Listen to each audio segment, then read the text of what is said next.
ईशोपनिषद का ये मंत्र नंबर 11 है। अभी हमने 10 मंत्र किए हैं लास्ट क्लास में, जैसे हमने पढ़ा विद्या और अविद्या के बारे में, और विद्या पाने के लिए एक ऐसे इंपॉर्टेंट पॉइंट्स जो उसमें बताए गए। तो आप एक बारी लास्ट क्लास को भी पढ़ सकते हैं, देख सकते हैं। तो भगवत गीता से रिलेटेड और ईशोपनिषद में बताया गया है कि किस तरह से ईशोपनिषद भगवत गीता से काफी मेल खाती है। बाकी आप यहाँ से आज स्टार्ट करेंगे। तो मंत्र नंबर 11 है, मैं इसको पढ़ता हूँ। विद्यां च अविद्यां च यः तत् वेद उभयं सः अविद्या मृत्युम तीर्त्वा विद्या अमृतम अश्रुते। इसका अनुवाद है,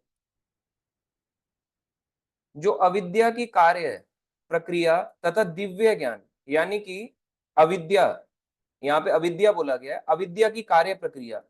इसको अगर हम इंग्लिश में पढ़ें, मैं आपको बताता हूँ इसको इंग्लिश में क्या बोलेंगे। जो भक्त इंग्लिश पढ़ते हैं उनके लिए कई बार हमें एक ही बुक हम पढ़ते हैं तो हमें क्लियर नहीं हो पाता, वर्ड को टफ लगता है। यहाँ पे बताया गया है प्रोसेस ऑफ ने साइंस, यानी लैक ऑफ नॉलेज। अविद्या को ने साइंस बोलते हैं इंग्लिश में। अगर मेरा प्रोनाउंसिएशन जो भी आप कहें उसमें आप इसको देख सकते हैं अपना आप पढ़ के। तो जो अविद्या की कार्य प्रक्रिया तथा दिव्य ज्ञान विद्या को साथ साथ सीखता है, यानी कि दोनों चीजें, अविद्या और दिव्य ज्ञान की विद्या, भौतिक विद्या नहीं। भौतिक विद्या तो अविद्या में ही काउंट होती है। यानी कि अविद्या की कार्य प्रक्रिया और दिव्य ज्ञान, यानी कि दिव्य ज्ञान की विद्या को साथ साथ सीखता है। केवल वही बारंबार जन्म मृत्यु के प्रभाव को पार कर सकता है और अमरता के पूर्ण वरदान का भोग कर सकता है। अमरता का क्यों ऐसा बोला गया, अमरता का भोग कर सकता है। अब हम इसमें थोड़ा तात्पर्य में पढ़ेंगे कि दोनों नॉलेज को, यानी कि अविद्या को और विद्या को, दोनों को भगवान बता रहे हैं क्यों साथ साथ लेना जरूरी है। अब इसमें कोई बोलेगा भौतिक ज्ञान भी जरूरी है, आध्यात्मिक भी जरूरी है। अब देखो, भगवान ने कभी डाइवर्ट नहीं करा फिलॉसफी से। कई बार लोग कहते हैं कि सब कुछ त्याग दो, यही भगवान का मार्ग है। नहीं, भगवान ने दोनों के लिए बोला है, क्योंकि ये ईशोपनिषद किसने कही, किसने लिखी, भगवान द्वारा लिखी गई है। आप इसको देखो, भगवान ने दोनों चीज बोली, विद्या और अविद्या, दोनों चीज को जो साथ साथ सीखता है। अब हम इसको आगे पढ़ेंगे तात्पर्य में। भौतिक जगत की सृष्टि के समय से ही प्रत्येक जीव स्थायी जीवन प्राप्त करने के लिए का प्रयास कर रहा है, लेकिन प्रकृति के नियम इतने क्रूर हैं कि कोई भी मृत्यु से बच नहीं सका। कोई मरना नहीं चाहता, ना ही कोई बूढ़ा हो या बीमार होना चाहता है, किंतु प्रकृति का नियम किसी को मृत्यु, बुढ़ापे या रोग छूट से प्रदान नहीं करता। देखो यहाँ पे बताया गया है, कोई भी नहीं चाहता वो बूढ़ा हो, कोई भी मरना नहीं चाहता, कोई भी नहीं चाहता उसको कोई बीमारी हो, मगर आती है। ऐसी चार चीजें जो कोई नहीं चाहता मगर क्या होती हैं, क्या होती है। एक पहला पॉइंट है कॉमन टू ऑल, सबके लिए कॉमन है। ऐसी चार चीजें आपको बतानी है अनम्यूट करके, जो कॉमन टू ऑल हो, यानी सबके लिए, चाहे इंसान हो चाहे जीव हो, अनम्यूट करके आपको बताना होगा। दूसरा पॉइंट है, कॉमन टू ऑल के अलावा नोबडी वांट्स इट, कोई नहीं चाहता कि मुझे ये प्रॉब्लम्स आए। और चौथा, एवरीवन गेट्स इट, हर किसी को ये प्रॉब्लम मिलती है। तो बताएंगे, स्नेहा माता जी बताएंगी।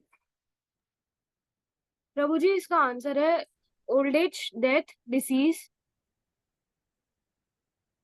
हाँ, एक रह गया।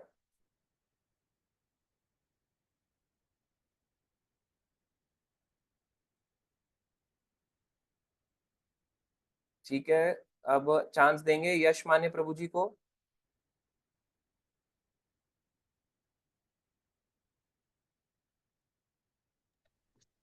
हरे कृष्णा प्रभु जी, इसका आंसर है जन्म मृत्यु जड़ा और व्याधि। बॉडी का जो फुल फॉर्म है आपने पढ़ाया था DYPH के फर्स्ट सेशन में, हैप्पीनेस का वो सेशन था, सर्च ऑफ हैप्पीनेस। उसमें अपने बॉडी के फुल फॉर्म में बताया था कि birth, then old age, then disease and then यमदूता। जन्म हाँ, मृत्यु जरा व्याधि, इसको हाँ, कोई नहीं चाहता पर ये सबको मिलता है और ये रियल प्रॉब्लम्स। करेक्ट, बिल्कुल ठीक है।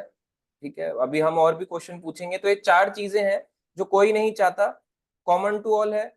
बर्थ कोई चाहता है इस संसार में दोबारा जन्म हो, कोई चाहता है उसको डेथ आए पर होती है, कोई चाहता है उसको बीमारी आए पर होती है, कोई चाहता है उसको बुढ़ापा आए मगर होता है।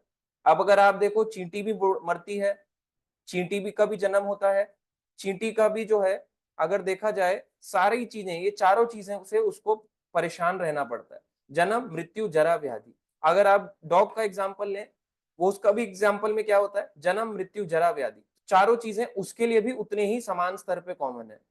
ऐसा नहीं है कि ये केवल इंसानों के लिए बनाए गए नियम है, ये सबके लिए है। इस संसार में जितने भी जीव आत्मा है सबके लिए ये नियम लागू होता है। जीव आत्मा का मतलब जितने भी लोग एग्जिस्ट करते हैं, जो अपने आप आसपास देखते हैं, चाहे वायरस हो, बैक्टीरिया हो, कुत्ता हो, बिल्ली हो, गाय हो, सुअर हो, पक्षी हो, सब पे ये लागू करता है, केवल इंसानों के लिए नहीं है।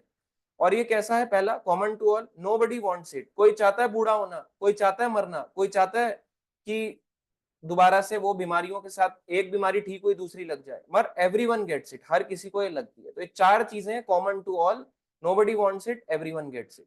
इसकी फुल फॉर्म जैसे भी बताई गई, body, birth, old age, disease और वाई से यमदूत, BODY। तो यमदूत यानी डेथ, डेथ पे यमदूत ले जाते हैं। तो अब आगे हम पढ़ेंगे इसी में, पुराणों से हम हिरण्यकश्यप के कार्यकलापों के विषय में जानते हैं, जो भौतिक दृष्टि से अत्यंत समुन्नत राजा था।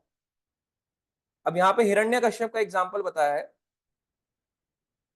यहाँ पे बताते हैं, अपनी भौतिक उपलब्धियों तथा अपनी विद्या की शक्ति के बल पर क्रूर मित्रों को जीतने की इच्छा से उसने एक प्रकार का ध्यान योग को संपन्न किया, जो इतना कठिन था कि इसकी शक्ति, योग शक्ति से सारे लोगों के निवासी विचलित हो उठे। यानी कि इतना ज्यादा सब लोग भयभीत हो गए कि कैसी तपस्या करा, तो ब्रह्मा जी को आना पड़ा। ब्रह्मा जी ने कहा कि वह उसे वह वरदान नहीं दे सकते। क्या मांगा उसने ब्रह्मा जी से वरदान? उसने ब्रह्मा से अमर होने का वरदान मांगा, जिससे कभी कोई नहीं मरता। और ब्रह्मा जी ने कहा कि उसे ये नहीं दे सकते, क्योंकि यद्यपि वो सृष्टा है यानी क्रिएटर हैं, समस्त लोगों पर शासन करने वाले हैं, किंतु वे अमर नहीं है। ये यहाँ पे 8.17 में ब्रह्मा जी की आयु बताती, कितनी बताती हैं? अगर आप भगवत गीता का 8वां अध्याय 17 नंबर श्लोक पढ़ोगे, उसमें लिखा है 1000 चतुर्युग मिलके ब्रह्मा जी का 12 घंटे बताते हैं। यानी ब्रह्मा जी का एक दिन बनता है 12 घंटे का दिन, 12 घंटे की रात, तो 12 घंटे का दिन 1000 चतुर्युग, कितने बड़े साल। मतलब अगर आप देखोगे तो हम में से सबसे ज्यादा ब्रह्मा ही जीते हैं। उनकी एज अगर आप कैलकुलेट करो, ठीक है, अगर आपके पास कैलकुलेटर हो, अपने कैलकुलेटर मोबाइल में देखो या कहीं भी देखो, एक दिन हमारा होता है और एक पतंगे का भी दिन होता है।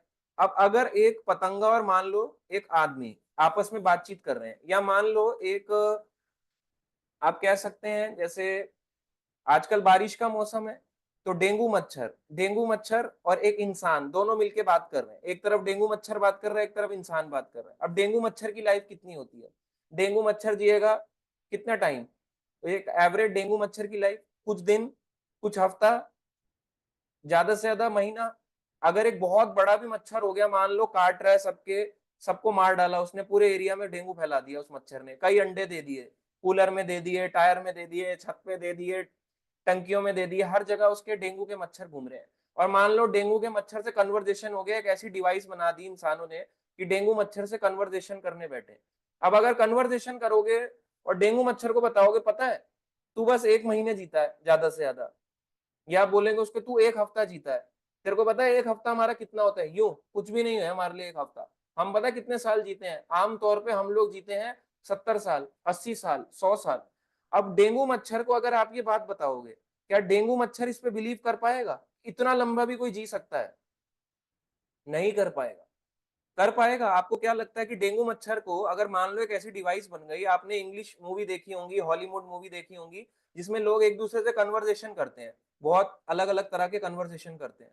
तो जब वो कन्वर्सेशन चलते हैं तो आपको क्या लगता है, एक हॉलीवुड मूवी में जो एक चल रही है, उसमें बताया जा रहा है वो जी करके सिग्नल दे रहा है, वो इंसान तक पहुंच रहा है और इंसान उसको समझ पा रहा है, और फिर इंसान अपना वहां पे बोल रहा है किसी माइक में या डिवाइस में, और वो मच्छर सुन पा रहा है। ऐसा आपने कभी कभी हॉलीवुड मूवीज में एग्जांपल देखा होगा, वो डॉग से बात कर रहे हैं, किसी जानवर से बात कर रहे हैं, उसकी लैंग्वेज को समझ पा रहे हैं। ऐसा होता है। अगर आज के समय में तो आप देखो, कई ऐसे चैनल हैं, नेट जियो, डिस्कवरी, आप यूट्यूब पर डालो, वो जानवरों की वॉइसेस को प्रिडिक्ट करते हैं कि जानवर क्या बोलना चाह रहा है, डॉग क्या बोलना चाह रहा है। आपके डॉग को प्रिडिक्ट नहीं कर पाते। जब डॉग करता है इसका मतलब उसको को भूख लग रही है, अंदर से परेशान है, मैं नहीं निकाल पा रहा क्योंकि हम इंसान है। पर जिसका गला खराब हो वो निकाल सकता है। तो आप देखो, अगर डॉग की एक इंसान से बातचीत हो जाए, तो हम जानते हैं डॉग के जीवन में और इंसान के जीवन में भेद है। ऐसे ही एक मच्छर में और एक आदमी में भेद है। अब आदमी अगर मच्छर को अपनी कहानियां बताएगा, पता है मैं इतने साल जीता हूँ, इतना हुआ इतना हुआ, वो मानेगा ही नहीं। वो मानेगा कि अभी मैं इतने टाइम ही था, तुम इतने बड़े हो, मैं नहीं मानता कि तुम इतने साल तक जी सकते हो, क्योंकि इतने साल में तो मेरी कई प्रजातियां निकल जाएंगी। ऐसे ही मान लो हमारे सामने ब्रह्मा जी आ गए, चार मुंह वाले, ऐसे चार डायरेक्शन में, ईस्ट वेस्ट नॉर्थ साउथ ऐसे करके ब्रह्मा जी खड़े हैं। ठीक है, हाथ में कमल लेके, कमंडल लेके, ऐसे चार ऐसे करके खड़े हैं, और बोलेंगे कि मेरी जो आयु है वो तुम जानते हो, मेरा 12 घंटे यानी मेरा एक दिन तुम्हारे 1000 चतुर्युग बीत जाते हैं। अब अगर 1000 चतुर्युग को मिलाओ, इसकी कैलकुलेशन बनती है, इन जनरल कैलकुलेशन, 1000 को 43,20,000, 1000 को 43,20,000 ईयर्स, मिनट्स या सेकंड नहीं, साल। 1000 को 43,20,000, जो ये टोटल बनेगा, इतने साल मेरा केवल 12 घंटे बनता है। अब हम बिलीव ही नहीं करेंगे, ब्रह्मा इतना बड़ा हो सकता है कि, ऐसा तो कुछ नहीं हो सकता। ब्रह्मा जी खुद कह रहे हैं कि मैं क्रिएटर हूं, मगर मैं तुम्हारे को अमरता का वरदान नहीं दे सकता।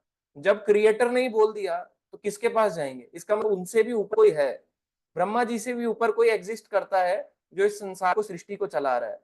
तो जब हिरण्यकश्यप ने इस तरह से ब्रह्मा जी को ये वरदान मांगा, तो देखते हैं आगे यहाँ पे पढ़ेंगे क्या वरदान था, आप जानते ही होंगे। तो हिरण्यकश्यप का पहले यहाँ पे मतलब बताया गया है कि हिरण्यकश्यप ने ऐसा वरदान क्यों मांगा। हिरण्य का अर्थ है सोना, तथा कशिपु का अर्थ है मुलायम बिस्तर। ये धूर्त महाशय हिरण्यकश्यप धन तथा स्त्री, इन्हीं दो वस्तुओं में रुचि रखते थे और अमर होकर इन्हीं का भोग करना चाहते थे। इन दो चीजों का भोग करना चाहते थे। यानी कि हिरण्य का मतलब है सोना, कशिपु का मतलब मुलायम बिस्तर, धन और मुलायम बिस्तर, बस धन मिल जाए, स्त्री मिल जाए। और आज के समय में ज्यादातर लोग यही चाह रहे हैं। अगर आप देखो, और फिर हम कहते हैं कि प्रभु जी, और हिरण्यकश्यप आपको लगेगा कि कोई बुरा दिखता था, गंदा दिखता था, या आपको लगेगा लंबे बाल थे उसके, गंदा था, मतलब स्मेल करता था, कोई राक्षस था, ब्रश नहीं करता था, बहुत सुंदर था। इतना सुंदर यहाँ पे बताया हिरण्यकश्यप के, उसके नाम का मतलब ही था, हिरण्य का मतलब सोना, चमचमाता था, तेज था उसके शरीर में। ऐसा नहीं था कि एकदम डल था और अगली सा था, उसको लोग ऐसे करके पत्थर फेंकते थे, आ गया भिखारी सा, ऐसा नहीं था। राजा था वो, तीनों लोकों में राजा बन गया था। तीनों लोकों का राजा बनना, ऐसे व्यक्ति को तो नहीं बना दोगे। कभी आपने देखा कि डल व्यक्ति को राजा बना दिया जाए? शक्तिशाली था। उसकी, क्यों उसे असुर बोला गया? उसके गुणों के हिसाब से, क्योंकि उसके जो गुण थे ना, वो भगवान से मेल नहीं खाते थे। वो कहता था मैं ही भगवान हूँ, भगवान विष्णु नहीं, मैं भगवान हूँ, ये उसका कहना था। और वो क्या चाहता था? धन और स्त्री। अब आज के समय में देखो, सारे लोग बड़े बड़े, आपको लगेगा भक्ति में भी लोग फंस जाते हैं। धन और स्त्री, इन दो चीजों की कामना सबको रहती है, एक भौतिकवादी को भी, एक भक्त को भी रहती है, कहीं ना कहीं तो रहती है। हाँ, भक्त की कामना हो सकता है एक ही स्त्री तक रहे, मगर रहती तो है। कोई झूठ नहीं बोल सकता मेरी नहीं रहती, मैं शुद्ध भक्त बन गया हूं, मेरे को 50 साल हो गए प्रचार करते हुए, मेरे को 30 साल हो गए, 20 साल हो गए, 10 साल हो गए, सबको है। अच्छा, अगर इतना ही नहीं था, अगर इतनी कामना नहीं थी, तो फिर क्यों आए ब्रह्मचारी बन जाते? कामना तो थी, हम सबकी कामना थी, है और रहती है। बाद में अब वो कामना होती है, वो बढ़ती चली जाती है। जो भौतिकवादी होता है वो दूसरी से, एक के बाद दो, दो के बाद तीन, तीन के बाद चार, extra marital affair, divorce, next, फिर डाइवोर्स, नेक्स्ट, एक को छोड़ा दूसरी पटाई, अफेयर्स चलाते हैं। तो ये रॉन्ग है। देखा जाए तो एक होता है पतिव्रता स्त्री, है ना, और इसी तरीके से ये पुरुषों के लिए भी है, पति भी उतना ही होना चाहिए, पत्नी व्रता होना चाहिए। ऐसा थोड़ा ना कि पत्नी पति व्रता होनी चाहिए और पति पत्नी व्रता नहीं होनी चाहिए, वो भूल जाए मेरी पत्नी है, ये है, छोड़ दो इसको। तो दोनों को एक दूसरे से मेल खाना चाहिए। तो भक्त एक लिमिटेड स्तर तक सोचता है, मगर सोचता तो है। और भौतिकवादी हर किसी को सोचता है, ये भी मेरी है, ये भी मेरी है, ये भी मेरी है, ये भी मेरी है, ऐसे करके सोचता है। ऐसे ही धन की कामना जो होती है, भक्त की भी होती है। कोई ये तो नहीं बोल सकता कि मेरी धन की कामना नहीं है, सब भक्त की होती है। अगर मान लो हमारे घर में एक महीने मान लो पैसा ना आए, क्या धन की कामना हमें नहीं होगी? है, मगर वो एक लिमिटेड स्तर तक है। हम इतना नहीं मांगेंगे कि इतना मिल जाए, हम मांगेंगे इतना मिल जाए जिससे घर चल जाए, पर मांगते तो हैं। और वो क्यों मांगते हैं? अपने और अपनी फैमिली के लिए, रिक्वायरमेंट्स के लिए मांगते हैं, मगर इच्छा तो है। मगर अगर भारी भौतिकवादी को देखा जाए तो उसकी धन की कामना बहुत ज्यादा होती, इतना मांगना चाहता है। तो ये कैसा गुण है? अगर वो इतना पैसा कमाना चाहता है, अगर आप देखो आज के समय में यंग जनरेशन लड़कों को देखो, मैं भी यंग हूँ, ऐसा तो नहीं मेरे बाल झड़ गए, वाइट हो गए, मैं भी यंग हूँ। मैं देखता हूँ अपने साथ के ही जो इतने सारे यंग जनरेशन में, चाहे वो लड़के हों चाहे लड़कियां हों, प्रभु जी हो माता जी हों, वो वन वन साइड फोकस नहीं है। क्यों नहीं है फोकस? क्योंकि स्कूलों में, कॉलेज में केवल अविद्या का ज्ञान बांटा जा रहा है। और ऐसे अविद्या के ज्ञान ज्ञान को बांटने से क्या हो रहा है? केवल हिरण्यकश्यप जैसे बच्चे निकल रहे हैं यूनिवर्सिटी से। हिरण्यकश्यप 1, हिरण्यकश्यप 2, हिरण्यकश्यप 3, हिरण्यकश्यप 1 लाख, हिरण्यकश्यप 1 करोड़। इतने सारे लड़के लड़कियां आप देख रहे हो, असुर और, है ना, राक्षसी घूम रही है, राक्षस राक्षसी घूम रहे हैं। और फिर वो अपने आप को चमकाते हैं, और उनकी कामना क्या रहती है? मुझे 3-4 सुंदर लड़के मिल जाएं। और लड़के का रहता है 3-4 सुंदर, 3-4 तो कम बोल रहा हूं। अगर आप उनका व्हाट्सएप चेक करोगे तो आपको दिख जाएगा कि कितने हैं, 3 थे, 4 थे, या 3 और 4 34 थे। तो इसलिए हमें देखना चाहिए, कामना ये सबकी है। ऐसे व्यक्ति हिरण्यकश्यप का वंशज ही है, एक तरह से आसुरी की है। तो ये दो तरह की चीजें उसके बारे में बताई गई। आगे यहाँ पे चलेंगे उसके वरदान के बारे में, तो आपने पहले भी सुना हो। जब ब्रह्मा ने कहा कि मैं तुम्हारी इच्छा नहीं पूरा कर सकता, तो उसने क्या मांगा? हिरण्यकश्यप ने उनसे प्रार्थना की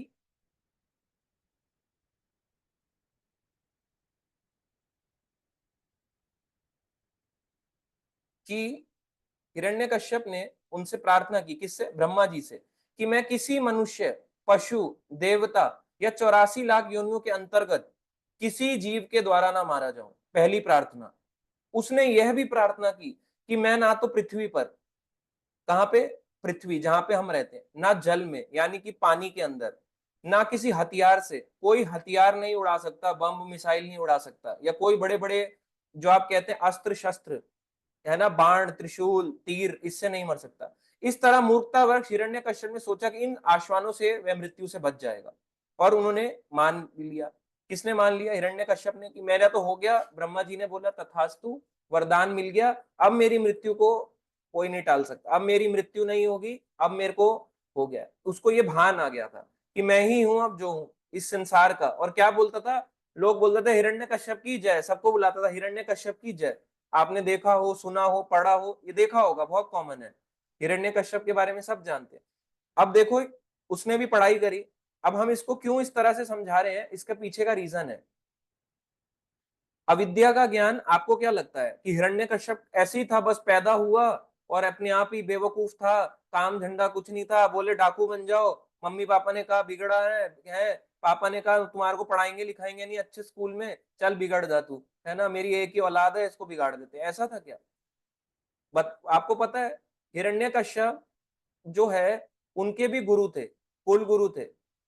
कौन थे उनके गुरु? शुक्राचार्य। शुक्राचार्य असुरों के गुरु थे। तो आपको लगता है कि अविद्या देने वाले गुरु नहीं होते, वो भी गुरु होते हैं, मगर वो अविद्या के संस्कार देते हैं। शुक्राचार्य ने अविद्या के संस्कार दिए हिरण्यकश्यप को। विद्या क्या है? दिव्य ज्ञान। और दिव्य ज्ञान क्या है? कि हम और कृष्ण कौन है, हम क्या है और भगवान क्या है, ये दिव्य ज्ञान है। मगर जो दिव्य ज्ञान से वंचित रह जाए, वो विद्या क्या है? अविद्या। और आप देखो अविद्या कहाँ कहाँ मिलती है? सबसे पहले स्टार्ट होती है घरों में, फोन्स के अंदर। टेलीफोन, जो हम फोन जिसको हम कहते हैं स्मार्टफोन, वो स्मार्ट और हम डल। तो अगर देखो स्मार्टफोन डल पर्सन, इस तरह से चल रहा है। फोन अपना दिखाते हैं 1 लाख रुपीज आईफोन, 1.5 लाख रुपए का आईफोन, और अपनी कीमत लगाओ, आपकी क्या कीमत है? एक डॉक्टर है हैरी मॉन्सन, वो बताते हैं हमारे शरीर की 110 रुपए की कीमत है, अगर आप केवल इसको एक केमिकल का बैगेज मानते हो। तो आपका फोन स्मार्ट हो गया, हमारे शरीर तो डल हो गया।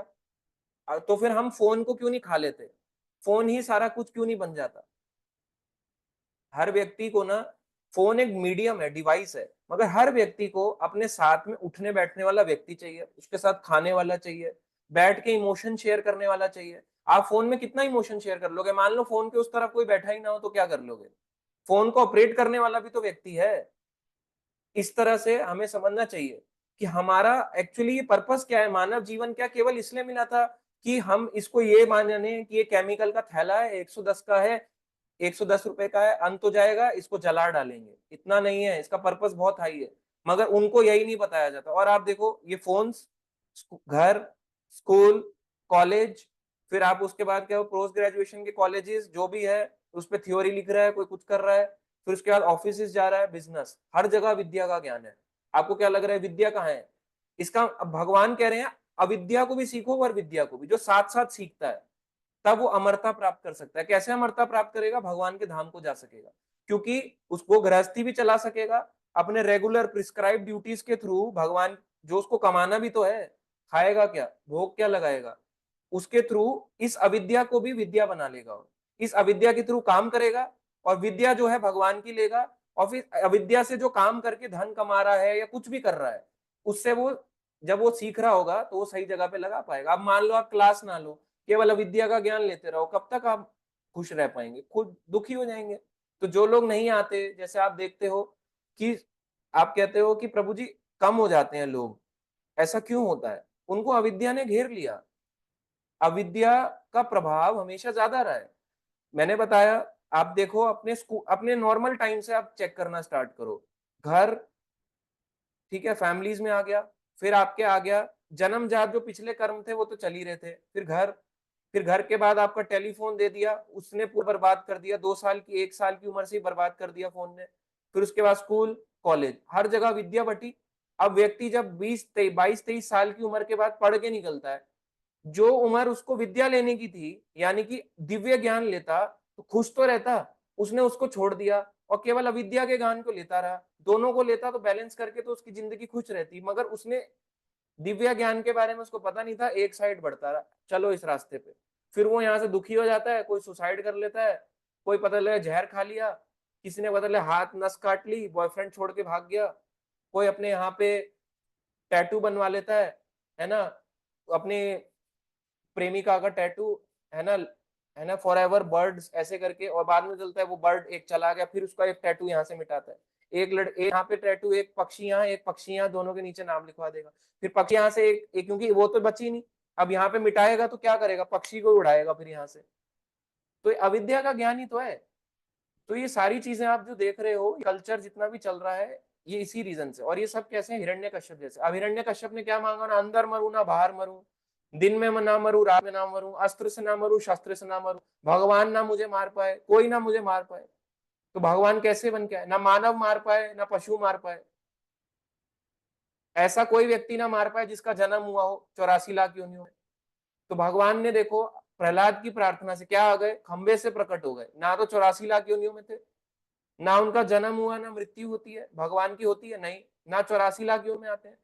आधे मानव आधे सिंह, किसी योनि में नहीं आते। ना अस्त्र से मारा ना शस्त्र से मारा, ना अंदर मारा ना बाहर मारा, ना आसमान में मारा ना नीचे मारा, ना धरती पे मारा ना जल में मारा, गोदी पे रखा अपने, यहाँ पे लेग्स पे इस तरह से रखा, अंदर और बाहर दोनों के बीच में मिडल, जिसे कहते हैं जैसे दरवाजा है यहाँ पे, इस तरह से। और कैसे मारा? अपने नाखूनों से। ना अस्त्र था ना शस्त्र, नाखून ना अस्त्र में आते ना शस्त्र में आते, अपने नाखून से भगवान ने कर डाला। सारी प्लानिंग्स पे भगवान ने पानी फेर दिया। इसलिए कई बार हम जो प्लानिंग बनाते हैं, वो हो सकता है हमारी प्लानिंग आसुरी, उस प्लानिंग को काट डालते हैं। इसके पीछे रीजन है, अभी हम इसी श्लोक में आगे पढ़ेंगे, तात्पर्य में आगे बढ़ेंगे तो आपको पता चलेगा। कुल मिलाकर यहाँ पर यह बात कहनी है कि हिरण्यकश्यपु जैसा अत्यंत शक्तिशाली भौतिकवादी भी अपनी विविध योजनाओं में मृत्यु से रहित नहीं बन सका, उसकी भी मृत्यु हुई। यहाँ पे है, श्री ईशोपनिषद जीवन संघर्ष के लिए एकांगी प्रयास न करने की शिक्षा देता है। प्रत्येक व्यक्ति अपने अस्तित्व के लिए कठोर संघर्ष कर रहा है, लेकिन प्रकृति के नियम इतने कड़े और सटीक होते हैं कि वे किसी को उसका उल्लंघन नहीं करने देते। अब यहाँ पे देखो, जिस विधि से भगवान के पास वापस जाया जाता है वह ज्ञान की एक अलग शाखा है। अब हमें देखना है वेद, अब हम विद्या क्या है, असली विद्या देखो क्या आती है। अभी तक तो जो हम पढ़ रहे थे वो अविद्या है, स्कूल कॉलेज जो भी हम पढ़ रहे, थोड़ा हार्ड अजीब लगेगा सुन के कि डिमोटिवेट किया जा रहा है क्लास के अंदर, पर वो अविद्या है। यदि उसको भगवान की सेवा में लग गए वो अविद्या ही रह जाएगी। क्या क्या विद्या है? उपनिषद, वेदांत सूत्र, भगवत गीता, श्रीमद् भागवत जैसे जैसे और कैसे ग्रंथ हुए, महाभारत, रामायण जैसे वैदिक शास्त्रों से सीखना पड़ता है। इस जीवन में सुखी रहने तथा इस भौतिक शरीर को त्यागने के बाद स्थायी आनंदमय जीवन प्राप्त करने के लिए मनुष्य को यह पवित्र साहित्य पढ़ना चाहिए और दिव्य ज्ञान प्राप्त करना चाहिए। तो इतने सारे बुक्स, आपको क्या लग रहा है कि ये केवल इसलिए लिखे थे या मंदिरों के अंदर इसलिए थे कि एक अच्छे से शोकेस के अंदर लगाएंगे और इसको पढ़े रहने देंगे, एज इट इज, जैसी थी एज इट इज उन ग्रंथों को पढ़े रहने देंगे? ये हमारे लिए लिखे गए हैं। इनके पीछे अगर मैंने आपको पहले भी कई बार बताया, आचार्यों का बहुत स्ट्रगल रहा है। कई बार भक्त सोचता है कि मुझे पढ़ने की क्या जरूरत, हम लोग तो मीराबाई बन जाएंगे या हम लोग कोई और होंगे, जटायु होंगे, जटायु की तरह आएंगे और बोलेंगे सीता, और उधर से भगवान आएंगे और भगवान सुन लेंगे, अरे अरे मर गया जटायु का अंत, तो चलो इसका दाह संस्कार कर दो। कोई नहीं आएंगे, भगवान पुकारते रह जाएंगे। आपको क्या लगता है पिछले कर्मों के बारे में क्या हम जानते हैं उनके, उनने कितनी भक्ति करी थी? इसलिए हम सोचते हैं कि शास्त्र ना पढ़ने से भी तो कई लोग पहुंच जाते हैं। पहले के समय ना सुनने के द्वारा भी ज्ञान मिल जाता था, सुना और ज्ञान आ गया। नारद मुनि ने कोई शास्त्र नहीं पढ़े, ब्रह्मा जी ने बोला अपने हृदय में बिठा लिया, बस याद हो गया, एक बार बोलने से याद हो जाता था। नारद मुनि ने वेद व्यास को बोला, एक बार में याद हो गया। कृष्ण ने ब्रह्मा को बोला, एक बार में याद हो गया। पार्वती ने शिव को बोला, एक बार में याद हो गया। शिव ने पार्वती को बोला, एक बार में याद हो गया। एक बारी में याद हो जाता था। इतनी शार्प मेमोरी थी। हमारी मेमोरी इतनी शार्प नहीं है, इसलिए हमें पढ़ना पड़ता है। देखो, आचार्यों का बहुत कंट्रीब्यूशन रहा है। अगर आप देखते हो, आज लोग जाते हैं कहीं पे भी ट्रैवल करते हैं, अगर शास्त्री ना होते, जैसे हम कहीं जाएं वृंदावन या हम जाएं जगन्नाथपुरी, और वहां जाके हम करेंगे क्या, हमारा पर्पस क्या रह जाएगा? आप देखो, ज्यादातर लोग किस लिए जाते हैं? केवल वहां पे जाके सोचते हैं कुछ अच्छा, कुछ खाने पीने को मिल जाएगा, कुछ और अच्छा दिख जाएगा, कुछ ब्यूटी सीनरी दिख जाएगी, फोटो दिख जाएगी और वो हो जाएगा। पर्पस इतना ही रहता है इन जनरल, इंक्लूडिंग मी, हम लोगों का पर्पस यही रहता है। पर अगर हम शास्त्र के अकॉर्डिंग देखें, फिर हमें पता चलेगा, अरे यहाँ की इस लीला स्थली की तो बहुत महत्वता है। ये जो पेड़ है कालिया हिर्द, यहाँ से भगवान कृष्ण ने छलांग लगाई, वृंदावन में एक है, भगवान ने यमुना में छलांग लगाई, ये तो वही पेड़ है जहाँ से भगवान ने यमुना में कूदे थे कालिया नाग के ऊपर, ये वही पेड़ है। तो लोग वहां जाएंगे, इस तरह से पता चलता है। तो इसलिए बुक्स पढ़ते हैं तो पता लगता है, अब नहीं पता पढ़ेंगे तो जानेंगे कैसे? इसलिए बुक्स के पीछे कंट्रीब्यूशन बहुत ज्यादा है। भक्ति Vinod Thakur 10 hours written work करते थे रोज का। पता है कौन है भक्ति विनोद ठाकुर? प्रभुपाद जी के गुरु थे शीला भक्ति सिद्धांत सरस्वती ठाकुर। प्रभुपाद उनके गुरु, शीला भक्ति सिद्धांत महाराज उनके गुरु, गौर किशोरदास बाबा जी उनके गुरु। अगर आप लेफ्ट टू राइट देखें, उनके गुरु हो गए भक्ति विनोद ठाकुर, यानी कि शिक्षा गुरु परंपरा है, शिक्षा परंपरा है। भक्ति विनोद ठाकुर जो थे, अपने जो उनका पुत्र था भक्ति सिद्धांत महाराज, उनके पुत्र थे, उनके गुरु गौर किशोर के पुत्र शिक्षा गुरु भक्ति विनोद ठाकुर। तो भक्ति विनोद ठाकुर ने कई ग्रंथ लिखे। जब उन्हें पता था 150 साल पहले करीब वो उनका जन्म हुआ, सब जानते थे, तो उनको ये बुक्स लिखने की जरूरत क्या थी? किस लिए लिख रहे थे इतने सारे ग्रंथ? कि पढ़ने वाले तो इतने लोग थे नहीं, अंग्रेजों का सत्ता जमा हुई थी। अंग्रेजों में आजाद कब हुए हम लोग? 1947 अंग्रेजों से। और उस समय पे जब देखो प्रभुपाद जी का जन्म हुआ 1896, उससे भी पहले से वो ग्रंथ लिखना स्टार्ट कर दिया था। उससे भी पहले गोस्वामी जो थे, 6 गोस्वामी वो ग्रंथ लिखते थे, और उनके बीच में जितने भी परंपरा में आचार्य आए, सबने ग्रंथ लिखा। क्यों लिखा? जब जरूरत ही नहीं थी ग्रंथों की, तो लिखा क्यों ये सब? उनको पता था हमारे जाने के बाद लोग गड़बड़ करेंगे, लोग गड़बड़ करने वाले थे, हैं, और आगे भी करते रहेंगे। इसलिए उन्होंने शास्त्र लिखे, पढ़ो और जानो कि कहाँ हम गलत हैं। उनको ये चीज पता थी। जब उनको पता है कि ज्ञान है, एक रिकॉर्डिंग कर लो। भक्ति विनोद ठाकुर को नहीं पता था क्या? प्रभुपाद को नहीं पता था? एक रिकॉर्डिंग कर लेते डिक्टाफोन में, बोलते चलाते रहना, आगे मुझे पता है यूट्यूब आएगा। प्रभुपाद जी बोल देते, क्योंकि प्रभुपाद जब इतनी प्रिडिक्शन हो सकती है कि 10,000 साल अभी और भक्ति होगी, इतनी प्रिडिक्शन नहीं हो सकती कि 50 साल बाद के बाद यूट्यूब फेम हो जाएगा। यूट्यूब पे मेरे लेक्चर को अपलोड कर देना, मैं केवल रिकॉर्ड कर लेता हूं। बोल सकते थे ना। प्रभुपाद जी 1977 में गोलोक धाम को चले गए, और यहाँ इस संसार में कैसे रह गए? विग्रह रूप में, वाणी रूप में रह गए, और वाणी यानी शास्त्र रूप में रह गए। अब कोई बोले कि मुझे प्रभुपाद जी के बारे में उन्होंने लिखा क्या, क्या उन्होंने शिक्षा दी, मुझे ये जानना है। कैसे जानोगे? ठीक है, आप एक लेक्चर सुनते हो, ये राइट है, बिल्कुल हमारा राइट है, हमें सुनना चाहिए। सुनना से हमारी पढ़ने की इच्छा जागती है। मगर पढ़ेंगे नहीं तो नहीं जानेंगे, हमारे को कंफ्यूजन हो जाएगा, डाउट हो जाएगा। बहुत से ऐसे लोग होते हैं जो दिन रात लेक्चर तो सुन रहे होते हैं मगर पढ़ नहीं रहे होते, और जब तक आप पढ़ोगे नहीं आपको डाउट आएगा उस पर्सन पे जो आपको बोल रहा होगा कि ये हो, ऐसी तो नहीं कि अपनी मर्जी से बोल रहा हो, ऐसा तो कोई इंस्ट्रक्शन नहीं दे दिया कि हो सकता है ये मेरा मन कर रहा हो बोलने का, मैंने इस पे थोप दिया हो। जैसे एक बारी मैं आपको बताऊं, कई बार भक्त बोलते हैं कि एग्जाम्पल आपको दे रहा हूं, जैसे आज शिवरात्रि है, सावन की शिवरात्रि है। अब जब महाशिवरात्रि आई होती है, अभी कुछ महीने पहले हुई, तो महाशिवरात्रि में आप जानते हैं कई हैं, शिव जी ने तांडव किया, शिव जी ने हलाहल विष पिया, बहुत सारा बताते हैं, कोई बताते हैं शिव पार्वती का विवाह हुआ। अब आप देखें अगर महाशिवरात्रि का, आज जैसे शिवरात्रि है, सावन के महीने में समुद्र मंथन लीला हुई। अब आप देखें अगर अब इसमें थोड़ा सा जानेंगे भगवान के बारे में। अब शिव जी के बारे में लोगों ने क्या एक धारणा बना रखी है, क्योंकि वो केवल सुनते हैं, सुनने में बता रहे हैं वैष्णव नाम यथा शंभु, शिव जी परम वैष्णव है, शिव जी बहुत महान है, शिव जी का गुणगान सुन रहे होते हैं। ठीक है, अब उनको कंफ्यूजन कहाँ आती है, जब वो इतने लोगों को कावड़ यात्रा में जाते हुए देखते हैं, है ना, बकड़ बम बम बम लहरी, बकड़ बम बम बम, बकड़ बम बम, बकड़ बम बम बम लहरी, और फिर गाना बता है, अलग अलग ट्यून बजती है। आप सब यहाँ ये हो रहा होगा, ऑल ओवर इंडिया आपने देखा होगा, जितने भी शिव भक्त हैं वो साल के इस समय में निकल आते हैं, सोते हुए एकदम से जाग जाते हैं कि चलो जाग जाओ, सवेरा हो गया, हमारा टाइम आ गया अब हम बोले का, और इस समय वो निकल जाते हैं। और आप देखते हो थोड़ी थोड़ी चीजों को भी देख के वो लड़ाई कर झगड़ा भी कर बैठते हैं, मगर हम उनके खिलाफ नहीं है। मगर आप ये देखो प्रभाव ज्यादा किसका पड़ता है, सुनने का या देखने का। अब आप सुनने का प्रभाव नहीं मानोगे, अब आप देखने का प्रभाव मानोगे। आप बोलोगे जो मैंने सुना ये हो सकता है इसमें मिस्टेक हो, मगर असली शिव भक्ति तो यही कर रहे हैं, कंधे पे लेके आ रहे हैं, इतने भारी भारी कावड़ को लेके आ रहे हैं, ऐसे ऐसे करके चल रहे हैं।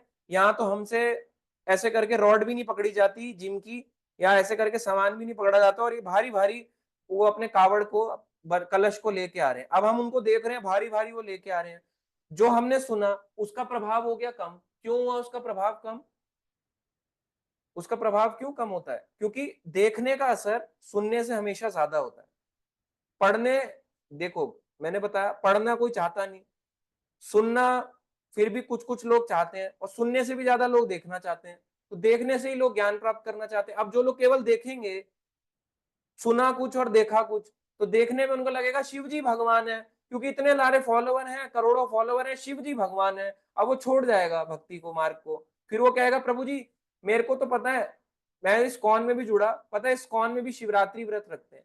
शिवरात्रि कंपल्शन फास्ट नहीं है इस कॉन का, शिवरात्रि एक ऑप्शनल फास्ट है। हाँ ठीक है, कोई रखना चाहता है, पहले से रखता था रख सकता है, कंपल्शन नहीं है। बोले नहीं रखूंगा पाप लगेगा, एक भी पाप नहीं लगेगा, मस्त रहो, कोई जरूरत नहीं है पाप रखने को, उसको करने की। आप शिव जी पे जल चढ़ाओ ना चढ़ाओ, आप चैंटिंग कर रहे हो, शिव जी इससे प्रसन्न है। तो ये ज्ञान कैसे मिलेगा? जब हम पढ़ेंगे, उसको चेक करोगे, जब आप से ओ इन्होंने बोला, इन भक्त ने बोला, इनकी वाणी झूठ तो नहीं थी, अब मुझे समझ आ रहा है कि हाँ ये पॉइंट इनका सही था। तो ज्यादातर लोग जो आप देखते हो जो इधर ऐसे करके जा रहे हैं, लड़ाई झगड़ा कर रहे हैं, डांस कर रहे हैं डीजो पे, ट्रक के ट्रक जा रहे हैं, इनमें क्या, इनमें और हम में क्या डिफरेंस रह गया? हम भी नहीं पढ़ रहे, ये भी नहीं पढ़ रहे, हम भी देख के ज्ञान ले रहे हैं, ये भी देखा दिखाई ज्ञान ले रहे हैं। अगले साल हम, आज नहीं तो 10 साल बाद हम भी कावड़ यात्रा पे ले चलेंगे, जहां हम बोर हो जाएंगे भक्ति से। हम भी तो इंतजार करके वेट कर रहे हैं ना, तो ग्रंथ पढ़ना जरूरी है, ये बहुत मेहनत करके लिखे हैं। अगर हम पढ़ नहीं सकते तो पहला काम है सुन सकते हैं। भक्त सुनना भी नहीं चाहते कि मैं सुनूं क्यों, मेरे पास टाइम नहीं है आपको सुनने का। तो आप सोचो अगर आज आप बोलोगे कि मेरे पास टाइम नहीं है, एक समय ऐसा आएगा कि भगवान भी बोलेंगे तूने मेरे लिए टाइम नहीं निकाला, आज मैं भी बोल देता हूँ मेरे लिए, मेरे पास तेरे टाइम नहीं है, क्योंकि मैंने तो तेरे को समय दिया था। तो बहुत कंट्रीब्यूशन है इन ग्रंथों को लिखने का, इसलिए लिखे जा रहे थे क्योंकि उनको पता था गड़बड़ करने वाले होते थे, हैं, रहेंगे, और सही रूप से जानना है तो चेक करेगा वो यहां से। आगे यहाँ पे बढ़ेंगे हम इस पैराग्राफ के आगे।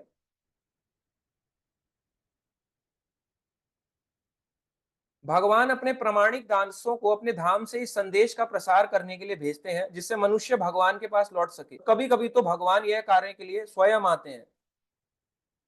तो यहाँ पे बताया जा रहा है भगवान कभी कभी आप देखते हो अपने किसको भेजते हैं, सर्वेंट्स को।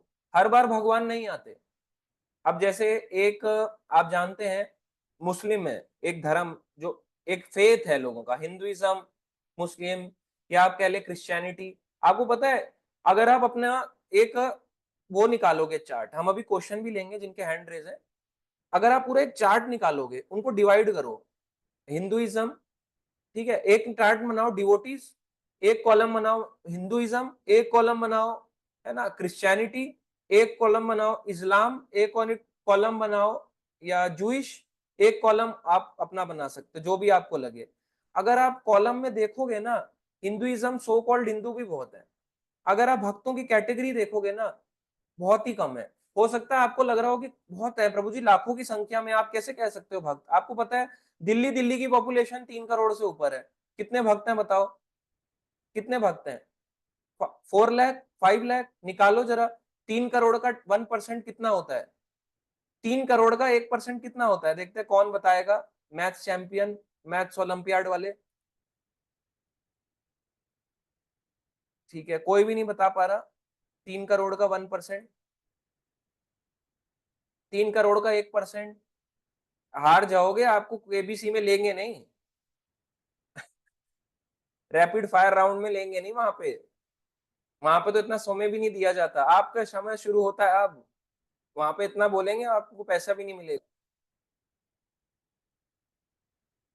देखो इन अब भक्त लिख रहे हैं 3 लाख, एक यश प्रभु जी ने लिखा 3 लाख, बिल्कुल करेक्ट। तो देखो 3 करोड़ का अगर 1% निकालें, 3 लाख, ठीक है, 100 से डिवाइड कर दो 3 करोड़ को, करना क्या है, निकल गया। 1/100 कर दो, 1/100, 1% निकाला ना, 1/100 इंटू 3 करोड़, ठीक है, बहुत इजी है। इसका बनता है 3 लाख।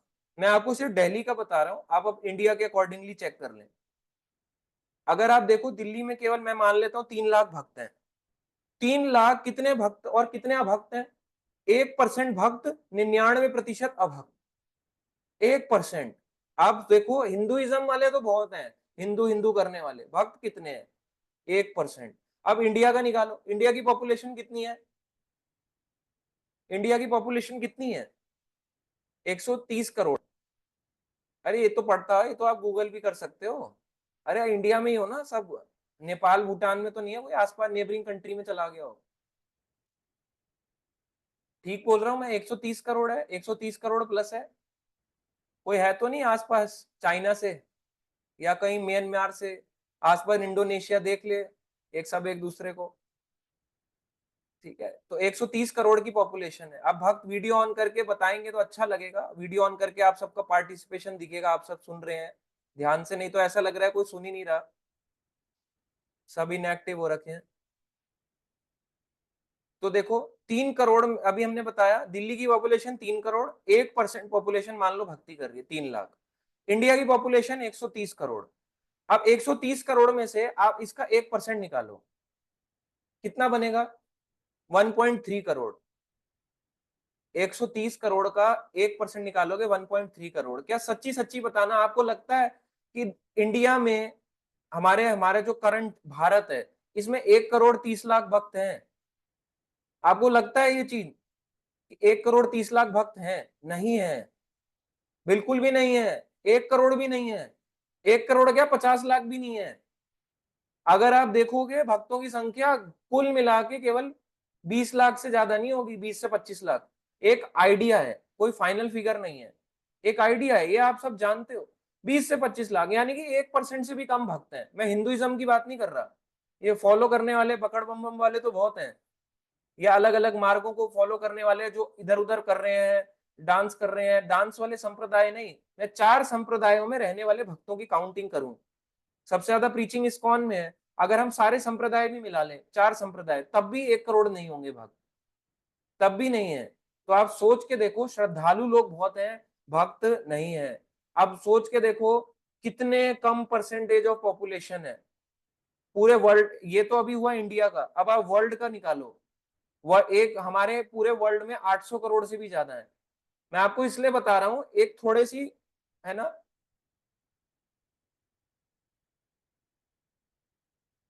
अभी हम लेंगे माता जी क्वेश्चंस आपका भी। तो ठीक है, अब मैम पहले मैं बताऊं, 800 करोड़ की पॉपुलेशन है, 800 करोड़ प्लस है।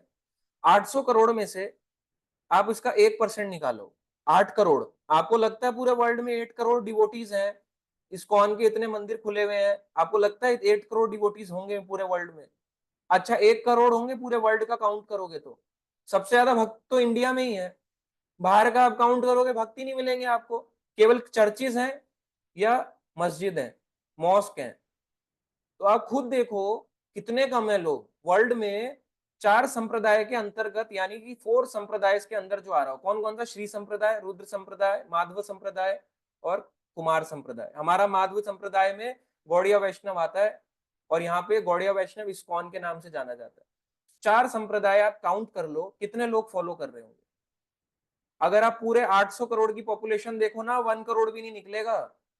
थोड़ा सा अगर हम बुद्धि लगाएं, आप सोच के देखो, 800 करोड़ में से एक भी नहीं, 1 करोड़ भी नहीं है भक्त पूरे वर्ल्ड के अंदर डिवाइडेड, और हम बोल रहे हैं कि ये संसार बहुत ही खुशी है, यहाँ पे बड़ा ही आनंदमयी जीवन है। यहाँ पे नहीं है, ज्यादातर हर जगह भक्त हैं। और ऐसे भक्तों को सिखाने के लिए भगवान कभी कभी अपने पार्षदों को भेजते हैं। ऐसे जैसे क्रिश्चियनिटी है, वर्ल्ड में सबसे ज्यादा फॉलो करने वाला पता है रिलीजन कौन सा है? क्रिश्चियनिटी। गूगल करके देखें, आ जाओ, हम भक्तों को गूगल करके दिखाते हैं इन्फॉर्मेशन। ठीक है, आप सबको स्क्रीन विजिबल है?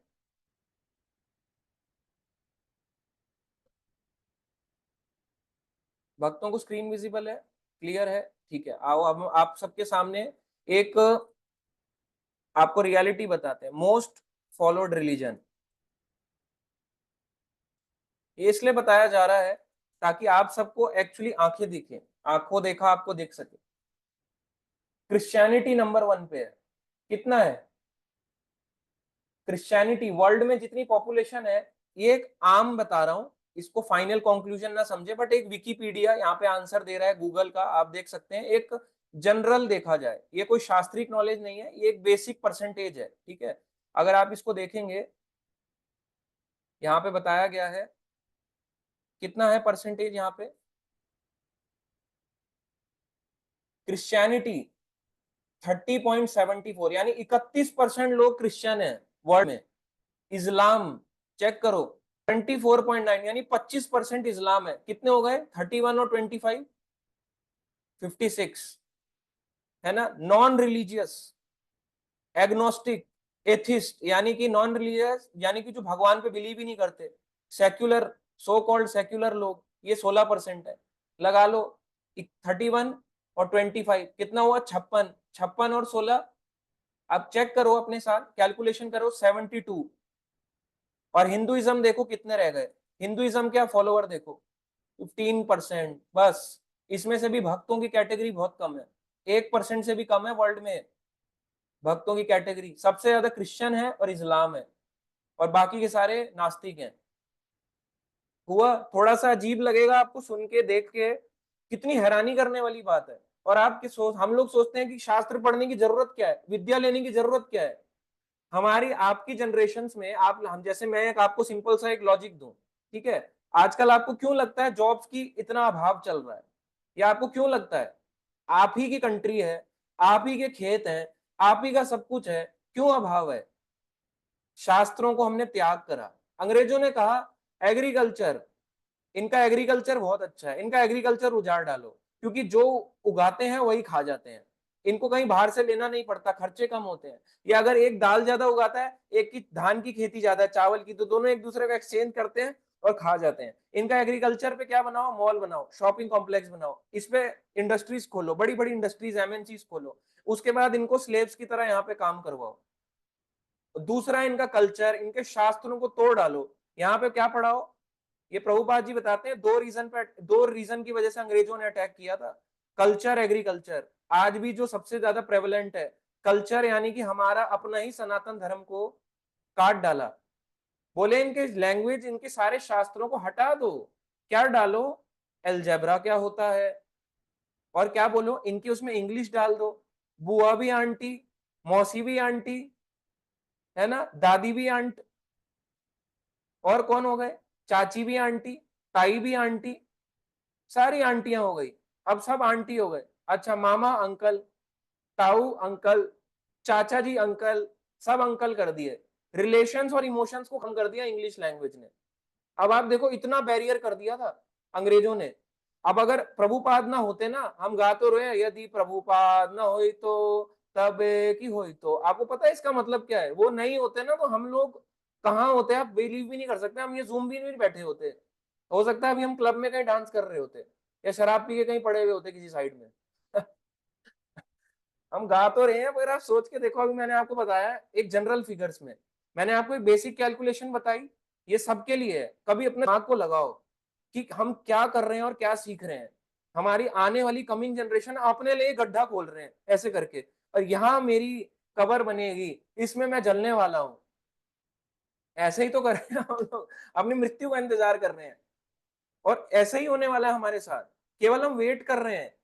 इस्लाम को अगर देखो, इतने सारे लोग आए, भगवान ने किसको भेजा? अपने मैसेंजर प्रॉफिट को, मोहम्मद को भेजा।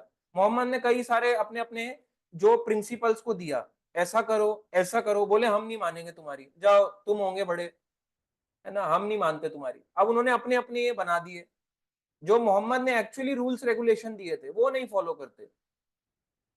अब आपको पता है, एक आपको स्टोरी बताऊं, अगर आप जानते हो मक्का और मदीना क्या है? मदीना बताते हैं उनकी समाधि स्थली है प्रॉफिट की, तो वहां लोग जाते हैं। और मक्का क्या है? जिसको हज यात्रा कहते हैं, मक्का मदीना जाते हैं ना, मक्का क्या है? आप कई लोग जानते होंगे, जैसे शूर्पणखा की स्टोरी आप सबने सुनी है, बताना तो नहीं पड़ेगा दोबारा से, शूर्पणखा वाला। शूर्पणखा की जब लक्ष्मण जी ने नाक काटी, अब क्यों काटी अब आपको देखना पड़ेगा, रामायण पढ़ना पड़ेगा। शूर्पणखा आई थी क्यों? राम से विवाह करने के लिए, और राम ने कहा कि भाई हम तो एक ही पत्नी है हमारी, हम तुमसे विवाह नहीं कर सकते। तो शूर्पणखा ने जब ये बोला, और जब सीता पर अटैक करने आई राक्षसी का रूप लेके, तो लक्ष्मण जी आए, उसकी नाक काट दी। जब नाक काट दी तो वो भागी, भाग के कहां गई? अपने भाई रावण के पास। रावण क्रोधित हो गया, मेरी भाई बहन के साथ ऐसा किया। और कुल असुर गुरु शुक्राचार्य जी ने कहा जाओ शूर्पणखा को, और कहा करो, तपस्या करो, ऐसी जगह पे तपस्या करो, कठोर तपस्या, जिससे शिव जी तुम्हारे से प्रसन्न हो जाए। शिव जी भूत प्रेत पिशाच भ्रम राक्षस सबके लिए कौन भगवान है? विष्णु नहीं होते। भूत कभी भगवान विष्णु को पूज ही नहीं सकता। परित्राणाय साधुनाम, भूत भागेगा। शंख बजाओगे भूत भागेगा, भूत नहीं आएगा। मगर वहीं पर डमरू बजाओगे, बकड़ बम बम बकड़ बम बम, भूत कहेंगे ओ हमारी पार्टी वाले आ गए, हमारी पार्टी वाले आ गए, जुड़ जाओ, हमारा टाइम आ गया, हमारे भगवान आ गए। तो शिव जी सबसे टफ मोस्ट कार्य कर रहे हैं इस वर्ल्ड में। बोले वो कर रहा है, ये वाले नेताजी कर रहे हैं, वो ये वाला India richest person, world richest person कर रहा है, कुछ नहीं कर रहे। शिव जी के लेवल उसमें जीरो है। शिव जी ने ऐसे ऐसे लोगों को शरण दे रखी। जब शूर्पणखा ने तपस्या करी, तपस्या करने के बाद शूर्पणखा के लिए शिव जी शिवलिंग के रूप में प्रकट हुए। तो उन्होंने कुल, क्योंकि उन्होंने बोला कि मेरे असुल कुल की वृद्धि हो कलयुग में भी, तो शूर्पणखा का कुल बोला जाता है। आपको पता है वो हिजाब क्यों पहनते हैं मुस्लिम धर्म में? क्योंकि शूर्पणखा की नाक काटी थी, ठीक है, नाक काटने पे ऐसे करके ढक लिया जाता है ना, ऐसे तो नहीं दिखाएंगे कि देखो हाउ आई एम लुकिंग, है ना, ये रही मेरी नाक कटी हुई, ऐसे तो कोई नहीं बोलेगा। ये किसी धर्म के खिलाफ नहीं है, ये रियलिटी है। हिंदू धर्म का भी बहुत पतन हो रखा है। मैंने आपको बोला, अभी एग्जांपल दिया, कोई हो सकता है सुन ले, इसको फॉरवर्ड कर दे रील बना के। हिंदू धर्म का भी पतन है। हम अभी इसलिए बात कर रहे हैं कि जब ऐसा हुआ, क्यों प्रॉफिट को भेजा गया, नाक काट दी, जब नाक कट गई, मुंह ढका, उन्होंने वंश की वृद्धि चाहिए, तो वंश की वृद्धि करने के लिए शिव जी ने वहां पे शिवलिंग के रूप में प्रकट हुए। और आज के समय में आप किसका, आपको लगता है, दर्शन करने जा रहे हैं? असुर लोग किसका दर्शन करते हैं? कौन बताएगा? अभी मैंने इतना बताया, अनम्यूट करके कौन बताएगा? इतना बताने के बाद तो बता सकते हैं भक्त, इतना तो एक्सपेक्टेड है। कोई भी नहीं बताएगा अनम्यूट करके कि, ठीक है बोलिए शैलेश प्रभु जी बताएंगे। प्रभु जी शिवलिंग। हाँ, आपका कहना बिल्कुल ठीक है। आप कह रहे हैं शिवलिंग किसके लिए है? ये भगवान, हाँ मतलब जो अभक्त है, ठीक है, जो भगवान की शरण नहीं लेने जाते तो उनको शरण दी हुई है। हाँ बिल्कुल ठीक। शिवांश प्रभु जी भी कुछ बोलना चाह रहे हैं, हो सके तो वीडियो ऑन करके बताएं।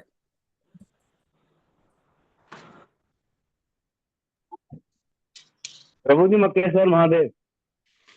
हाँ जी, मक्केश्वर महादेव हो, हाँ मक्केश्वर महादेव। मंकेश्वर महादेव। मक्केश्वर। मक्केश्वर महादेव। देखो शिवांश प्रभु जी बोल रहे हैं कि आप देखो मक्केश्वर महादेव, आप पढ़ सकते हो इसके बारे में। पता है आपको, शूर्पणखा के वंशज हैं जितने भी आप देखते हो कि ऐसे करके हिजाब कल्चर आया, ये त्रेता युग से चल रहा है। कहां से आया? हमारा हिंदू धर्म था त्रेता युग में, सनातन धर्म था। सनातन यानी कि इटरनल, इटरनल यानी कि जो भगवान कृष्ण राम से चला आ रहा है वो धर्म था, जिसको इटरनल कहते हैं, सनातन धर्म। तो जब ये हुआ तपस्या करने के लिए, आज जो लोग उनके वहां पे जाते हैं, उस थली में जाते हैं, मक्का को में हज में जो अपनी यात्रा करते हैं, उसी में जाके वो उन्हीं को प्रणाम कर रहे होते हैं। आपको क्या लगता है कि कोई डिफरेंट है? किसी और को प्रणाम कर रहे हैं? ऐसे पत्थर को थोड़ा ना प्रणाम कर रहे हैं वो। इतने लोगों का उद्धार करने के लिए शिव जी बैठे, आ जाओ मेरे पास आओ, सारे के सारे आ जाओ, और सबको मैं धीरे धीरे करके तुम्हारा उद्धार करूंगा, डरो मत, आ जाओ मेरी शरण में आ जाओ। शिव जी अपने पास बुला रहे हैं उनको। और वो वहां जाके, आपको पता है एक वॉल है, उसी पे वो जूते मारते हैं। उस शिवलिंग के आगे एक वॉल उसको कवर कर रखा है, उसी पे वो जूते मारते हैं, वो आगे बन गया। पर आपको पता है ये सारी चीजें जब इतना भ्रांत फैला हुआ था लोगों में, जब लोग नॉन वेज ईटिंग कर रहे थे, तो प्रॉफिट आए, प्रॉफिट ने इनको फिलॉसफी दी। अब एक बात बताओ, जो ये जहां पे हम जाते हैं, सऊदी अरब ले लें, ईरान ले लें, मिडल ईस्ट कंट्रीज ले लें, ये कैसे लैंड है? वेट लैंड है, ड्राई लैंड है? ये ड्राई लैंड्स हैं। ड्राई फ्रूट सबसे ज्यादा कहाँ पे है? इंडिया में है, मगर सबसे ज्यादा मिडल ईस्ट कंट्रीज में है। मिडल ईस्ट कंट्रीज ड्राई है, यहाँ पे लोग तपस्या करते थे। अब ये ड्राई कंट्रीज है, अब यहाँ पे अगर किसी को झटके से मार डालोगे, एक एग्जांपल देता हूँ, मान लो वहां पे आप झटका चिकन खा रहे हो, झटका बटर चिकन ठीक है, आपने झटके से मुर्गी को मारा, उसका बेचारी का गला से खून खून निकल के चारों तरफ फैल गया, पानी कहां से लाओगे? पानी ला सकते हो? इसलिए प्रॉफिट ने फिलोसफी दी। हालांकि वो उनको अच्छा नहीं लगता है, प्रॉफिट खुद नहीं मांस खाते थे, ये रॉन्ग है। प्रॉफिट ने उनको फिलोसफी दी, एक काम करो बेचारा, तुम इस मुर्गी को ऐसे मार देते हो एकदम झटके से, क्योंकि पानी भी नहीं होता, धोगे कैसे? अच्छा एक काम करो, हल्का सा कट लगाओ। जो छोटे जानवर होते हैं, ये नहीं गायों को काट दिया, बेचारी को खींच रहे हैं ऐसे ऐसे करके, ऐसे नहीं, हल्का सा कट लगाओ, और धीरे धीरे करके जब उसके खून निकलेगा वो अपने आप ही प्राण त्याग देगी। तो हल्का कट था, इसलिए बोला हलाल। हलाल का मतलब ये नहीं है उसकी टांग काट दी, मुर्गी चीखन करके, बेचारी गायों को मारा जा रहा है काट काट के, ऐसे करके पहले एक टांग काटते हैं, एक टांग काटते हैं, फिर सींग काटते हैं, इतना बुरा नहीं तड़पाया जाता। ये हलाल नहीं था। हलाल में गाय तो कभी भी थी नहीं। प्रॉफिट कौन थे? Messenger of God. क्या मैसेंजर ऑफ गॉड ये बोल सकता है गायों को खा जाओ, भैंसों को खा जाओ? भगवान कृष्ण के समय में भी जो नंद बाबा थे वो गायों को भी पालते थे, और उनके पास भैंसे भी थी। 9 लाख गाय तो थी, मगर भैंसे भी थी। कई लोगों को ये नहीं पता होगा कि उनके पास भैंसे नहीं थी। ऐसा नहीं था भैंसे रखते ही नहीं थे, बोले हमारे कुल की नहीं है, भगाओ इनको। भैंसे भी थी, कम थी पर थी, बहुत थी। भैंसे भी लाखों की तादाद में थी। नंद बाबा के समय से हैं। और सोचो, उनको वो लोग कुछ भी खा रहे हैं। आज के समय में जिस ऊंट पे बैठते हैं उसको ही खा डालते हैं। आपने खाया है? ऊंट, जो अरहर की दाल आप घर में राइस के साथ खाते हो, उसमें ऊंट का मीट डालते हैं वो लोग। लोग जाने के लिए दुबई में बड़ा बेताब है ना, प्रभु जी दुबई जा रहे हैं, खा लेना ऊंट का मीट, अरहर की दाल में ऊंट का मीट खाओगे आप लोग, वहां पे ऐसा मिलता है। भिंडी में आपको कोई मीट मिल जाएगा, खा सकते हो। भिंडी में पोर्क मीट क्या बना है आज? भिंडी बनी है, भिंडी में देख रहे हो पोर्क मीट। वहां इतना एक्सट्रीम मीट है, और वो भी हलाल, मारा जाता है तड़पा तड़पा के। अब आप देखो, पिशाच वाले कितने कैसे कर, एक एक पिशाच की कंट्री है पूरी की पूरी, आपकी नेबरिंग कंट्री में है, जो कुत्तों को ही खा जाते हैं। चंडाल हैं सारे के सारे। चंडाल योनि, आपको लगता है किसी के पैर टेढ़े होंगे और ऐसे करके हंसेगी ऐसे करके हंसेगी तो ऐसा नहीं होता। चंडाल, चंडाल यानी कि जो कुत्ते के मांस को खा के उसको पचा ले, वो चंडाल है। हमारे इंडिया में भी बहुत चंडाल है। हमारे इंडिया में डॉग मोमोज बेचते हैं, तो कौन है? चंडाल ही तो है। उसको खाने वाले भी चंडाल, बेचने वाले भी चंडाल। आपको लग रहेगा उनके पैर टेढ़े होंगे, ऐसे होंगे, नहीं, वो तो उनके कोई सरदार होगा उसके होंगे, मगर जो आम तौर के तो छोटे मोटे चंडाल हैं वो सारे ऐसे ही हैं। इतना आसुरिक तत्व है। इसलिए ऐसे लोगों को कम करने के लिए भगवान अपने मैसेंजर्स को भेजते हैं, प्रॉफिट को, जाओ इनको फिलॉसफी दो, इनको सिखाओ, तौर तरीके सिखाओ। रेगिस्तान में पानी होता है नहीं होता? ड्राई कंट्रीज में पानी ला सकते हो नहीं ला सकते? अभी आप थार डेजर्ट चले जाओ इंडिया में, पानी ला पाओगे? सहारा डेजर्ट में पानी ला पाओगे? मिडल ईस्ट कंट्रीज में पानी की कमी है, तो बोला वजू कर लो, ऐसे वजू कर लो। अगर ऐसे धो दोगे पानी के नीचे, जैसे हम इंडिया में धोते हैं, नलकों के नीचे ऐसे ऐसे धोगे, पानी वेस्ट नहीं होगा। लाओगे कहां से इतना पानी? इसलिए पानी लो और वजू करो, इससे आपका पानी भी कम यूज होगा और आपके हाथ भी धुलेंगे। तो उन्होंने एक बेसिक तौर तरीके दिए। इसको कहते हैं, अगर आप देखोगे ये धर्म नहीं था, लोगों को एक सही पथ पे लाने के लिए ज्ञान दिया। जीसस क्राइस्ट ने अपने आप को कुर्बान कर दिया। क्यों? ऐसे लोग जो ईश्वर विहीन हो चुके हैं, पहले इंडिया में आए, 18 lost years of Jesus Christ, 18 साल इंडिया में रहे। यहां से सीखने के बाद कहां कहां, अभी हम जगन्नाथपुरी जा रहे हैं, जगन्नाथपुरी के मंदिर के अंदर 6 साल रहे, हम बगल में रह रहे हैं उसके, जब भक्त साथ में जा रहे हैं, मैंने भक्तों को बताया हम जगन्नाथपुरी के टेम्पल के पास में रहेंगे 100-200 मीटर में, मगर कितने दिन के लिए? 5 दिन के लिए। उसका भी हमें रेंट देना पड़ रहा है। उसका रेंट देके हम रुकते हैं तब जाके, और उसमें भी कभी हमारे को क्या बोलेंगे, आ जाओ आपको फ्री में खिलाएंगे, दिल्ली से भक्त आए हैं, अलग अलग स्टेट से भक्त आए हैं, आपको कुछ खिला दें, आइए प्रभु मुंह खोलिए। खोल सकते हैं? हमारे को कोई करेगा ऐसे ट्रीट? मगर देखो जीसस क्राइस्ट को 6 साल तक वहां पे उन्होंने रखा, जबकि जगन्नाथपुरी एक ऐसी जगह है, बड़े बड़े सन्यासी या किसी को भी इस्कॉन के भक्तों को वो अगर कोई फॉरेनर है वो अलाउड नहीं करते। Simple, non Indians not allowed. Non Indians क्या? Non Hindus not allowed. बात ही खत्म हो गई, नॉन हिंदूज नॉट अलाउड। जो हमारे भारत में पैदा नहीं हुआ, एनआरआई है, you are not allowed. Sorry, ज्यादा इंग्लिश बोलने का शौक है, यू आर नॉट अलाउड। वो बजान जाएंगे। इस तरह से है, बहुत ज्यादा है उनकी प्रथा। तो जगन्नाथपुरी के मंदिर के अंदर 6 साल, बद्रीनाथ रहे, केदारनाथ रहे, हरिद्वार रहे, ऋषिकेश रहे, साउथ में रहे, कई मंदिरों में रहने के बाद, इंडिया से ज्ञान सीखने के बाद अपनी कंट्री में प्रचार किया। अभी आपको बताया वर्ल्ड का सबसे ज्यादा 31% फॉलो करने वाले क्रिश्चियंस हैं। जब उनको प्रचार किया, उनके लोगों ने क्या किया, उन्हीं को सूली पे चढ़ा दिया, उनको ऐसे करके लगाया और उनके कील ठोक रहे हैं। हमारे कोई सुई चुबा देना इतनी सी, मैं आपको बता रहा हूं, मैं आपको अपना एग्जाम्पल दे रहा हूं, छोड़ूंगा नहीं अगर कोई सुई भी चुबा दे ऐसे करके, और उनके कील ठोकी गई है, एक्सट्रीम लेवल ऑफ टॉर्चर सहा है प्रीचिंग करने के लिए। हम सह सकते हैं? हमें कोई ऐसे कर देना, बताऊंगा तेरे को, फिर देखना अगली उसकी खैर देखना आप लोग उसको क्या कर डालोगे। सारा आपके अंदर बिल्कुल भैरव बाबा आ जाएंगे, एकदम एकदम एकदम भयानक, आप एक ही दिन में मार डालोगे, एकदम आप तांडव नृत्य स्टार्ट कर दोगे उसके आगे, मारने के लिए दौड़ोगे, बस को आज इसको खत्म कर डालूं, बस इसने मेरा मजाक से उड़ा दिया। मैं मजाक नहीं उड़ा रहा किसी का, बट मैं बता रहा हूँ, रियलिटी बता रहा हूँ हम लोगों की क्या स्थिति है। जीसस क्राइस्ट को सूली पे लटकाया है, क्या कह रहे हैं, इन लोगों को माफ कर देना, इनके पाप जो ये कर रहे हैं, है ना, ओ लॉर्ड इनको माफ कर। इस तरह से वो बोल रहे हैं, माफी मांग रहे हैं, इन गलती करने वाले कोई और उनके बिहाफ पे माफी मांग रहे हैं। आज भी क्रिश्चियन जाते हैं संडे को, बोलते हैं जीसस क्राइस्ट के लिए कि ये लीजिए आपके लिए मैं वाइन लाया हूँ। शराब पीते थे क्या वो? ये लीजिए मैं आपके लिए, हमें बहुत पाप करके आया हूं, मैं संडे आज इसलिए आया हूं ताकि मेरे पाप धुल जाए। यही फिलॉसफी है क्रिश्चियनिटी में। इसलिए देखा जाए कुल मिला के इतनी अविद्या है वर्ल्ड के अंदर। तो भगवान कभी कभी खुद आते हैं, कभी कभी इनको भेजते हैं अपने पार्षदों को। तो ये पार्षद भी, क्योंकि खाना तो बहुत कुछ चाहते थे मगर लोग सीखने वाले नहीं थे, इसलिए बेसिक इंस्ट्रक्शंस दिए। हमारे अपने इसमें देख लो कितनी बार भगवान को आना पड़ा।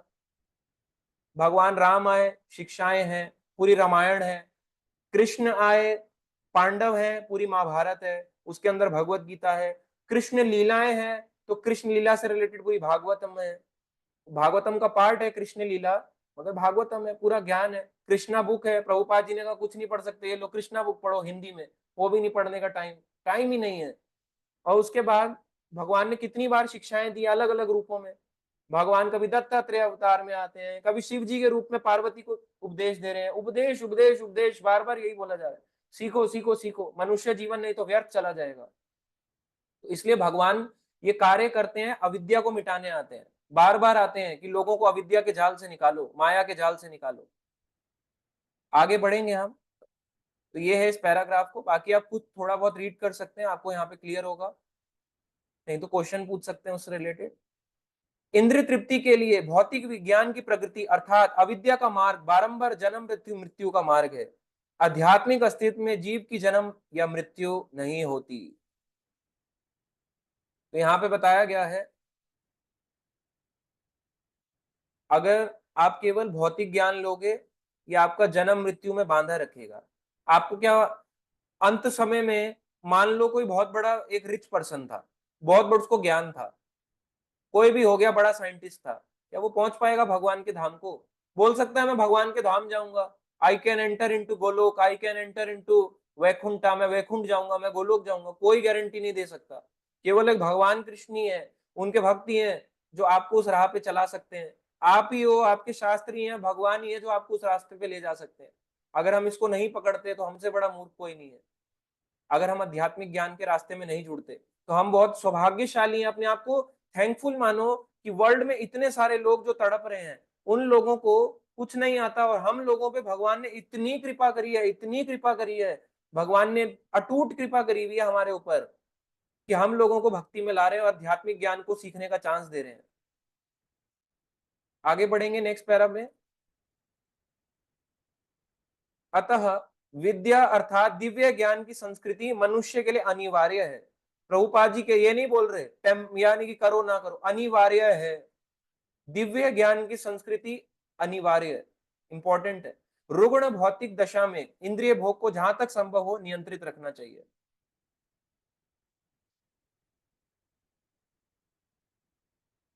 ठीक है, यहाँ पे बताया गया एक पॉइंट जो बहुत अच्छा है। भौतिक इंद्रियों के कार्यकलाप मौलिक आध्यात्मिक लीलाओं के विकृत प्रतिबिंब है। आत्मा अपनी रुग्ण दशा में भौतिक आवरण के भीतर भौतिक कार्य में लगा रहता है।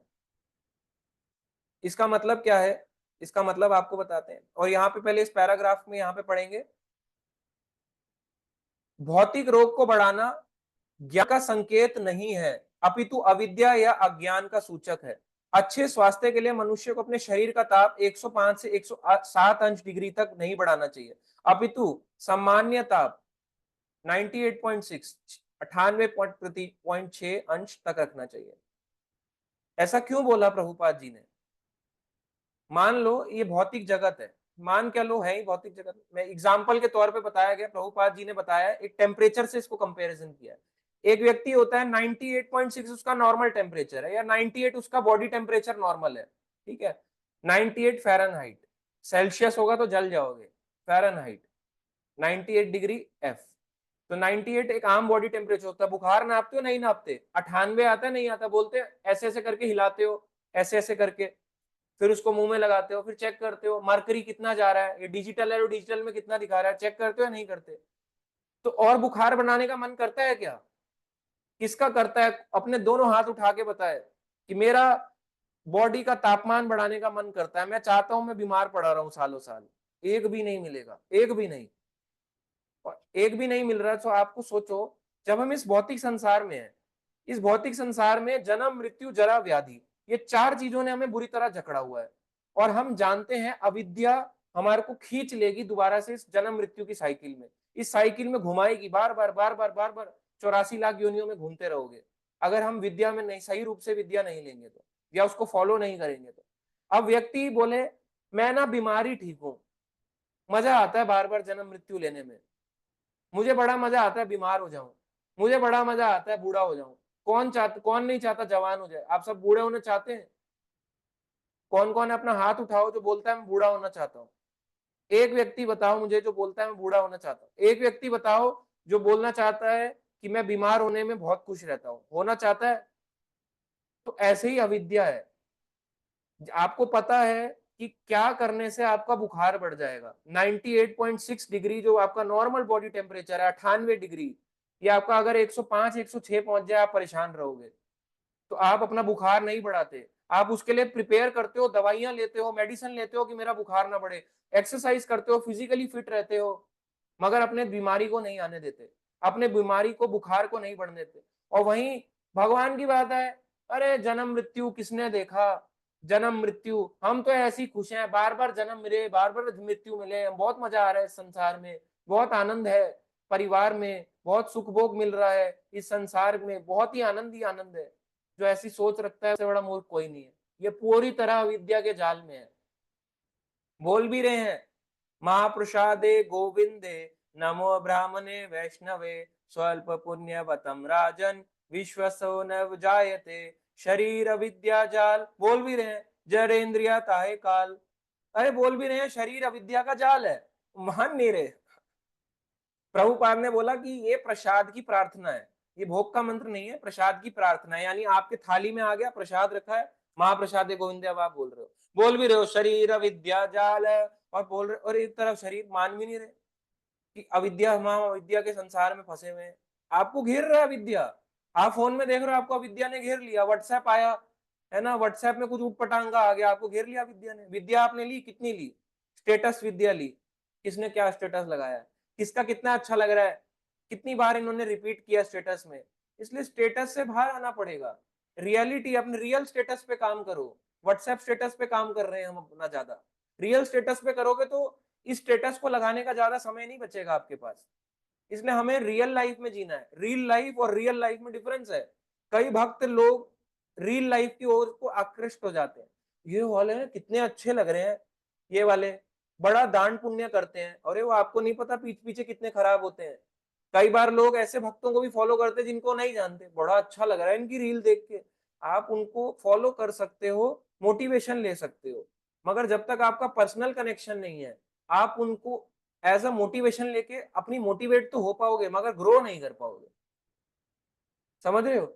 अगर एग्जाम्पल के लिए मैं किसी बॉडी बिल्डर की अभी एग्जाम्पल दिया जा रहा है, अभी एक जानते हैं ओलंपिक, एक वो थी शूटर है ना, उनने एग्जाम्पल में बोला, एक अपने इंटरव्यू में बोला, मैं भगवत गीता पढ़ती थी और इसने मुझे मोटिवेट किया मुझे यहाँ पे मेडल दिलवाने के लिए ओलंपिक में।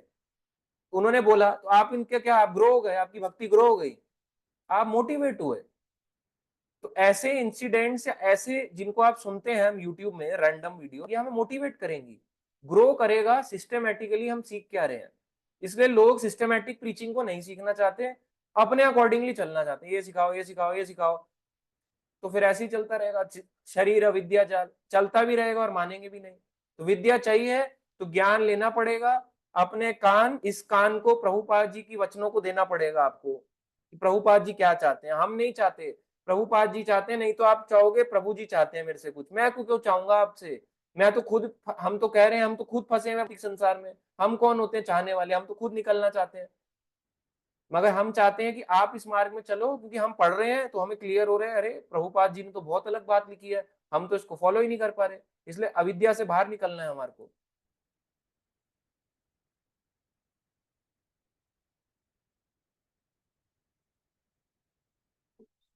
ठीक है, आगे हम बढ़ेंगे। इसका अर्थ यह भी नहीं है कि शरीर के पालन के सारे कार्यों को रोक दिया जाए, कार्यकलापों को रोकने का प्रश्न ही नहीं उठता। जिस प्रकार की रोग ठीक होने के प्रयत्न का अर्थ यह नहीं होता कि अपने ताप को पूर्णतया मिटा दिया जाए। ठीक है, इसका एक एग्जाम्पल यहाँ पे दिया गया है।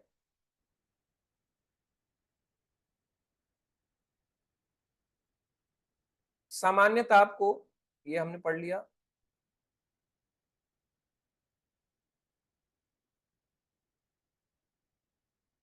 तो यहाँ पे भी बताया गया कि, आपको स्क्रीन शेयर करता हूँ, आई थिंक अब क्लियर है। हाँ, आध्यात्मिक ज्ञान की संस्कृति को इस शरीर तथा मन की सहायता की आवश्यकता होती है, अतः अपने लक्ष्य पर पहुंचने के लिए शरीर और मन को बनाए रखना आवश्यक है। शरीर और मन को बनाए रखना आवश्यक है, किस पे? आध्यात्मिक ज्ञान की संस्कृति को इस शरीर और मन की सहायता की आवश्यकता होती है, अतः अपने लक्ष्य पर पहुंचने के लिए शरीर और मन को बनाए रखना आवश्यक है। सुन लिया आपने? आध्यात्मिक ज्ञान आप ले ही नहीं सकते अगर आपका शरीर और मन साथ नहीं देता। तो बहुत देखो कितने, प्रभुपाद जी ने आपको प्रैक्टिकल भक्ति बताई है, नकली भक्ति पे नहीं चला रहे प्रभुपाद जी आपको। प्रभुपाद जी कह रहे हैं अविद्या भी सीखनी पड़ेगी आपको, अगर आपको जिंदगी जीनी है अविद्या में भी जाना पड़ेगा। केवल विद्या से काम, वैसे विद्या से काम चल सकता है, मगर सारे संसार में अविद्या है, राक्षस वाले आपको लेंगे ही नहीं, उन्हें अविद्या की डिग्री चाहिए, तो आपको अविद्या की डिग्री भी लेनी पड़ेगी। उन्हें विद्या की डिग्री नहीं काम आएगी। आप बोलोगे गीता पढ़िए, क्या हमारा तो काम नहीं आता है विद्या, ये सब तो काम नहीं आती। हम लोग तो देखते हैं कि बीटेक करा है, आ जाओ हम आपको जॉब ले लेंगे, कौन सी डिग्री करी है दिखाओ, कौन सी पोस्ट है, किसके लिए अप्लाई कर रहे हो। भौतिक विद्या भी लेनी जरूरी है। इसलिए कई बार हम देखते हैं कि हमें लगता है कि एक शास्त्र कुछ कह रहा है, एक शास्त्र कुछ कह रहा है, इसलिए तात्पर्य दिए गए। तात्पर्य और पर्पट्स को लिखने का रीजन ही यही था प्रभुपाद जी का, कि हम लोग समझ सके, क्योंकि हम लोग मूर्ख हैं सारे के सारे, हम लोग अपना थोड़ा दिमाग लगाएं, इसमें चेक करें कि क्या सही है क्या गलत। तो भौतिक विद्या, मन, शरीर और मन को बनाए रखना जरूरी है। जिसका शरीर और मन साथ नहीं देता वो लंबे समय तक, जैसे बोलते हैं ना लंबी रेस का घोड़ा, वो लंबी रेस का घोड़ा नहीं होगा। अगर आप देखोगे कछुआ और कौन, रैबिट की रेस लगी है, रैबिट और टर्टल रेस लगी, टॉर्टोइज रेस, तो हम टॉर्टोइज बन के सीखे हैं, बट सीखना जरूरी है।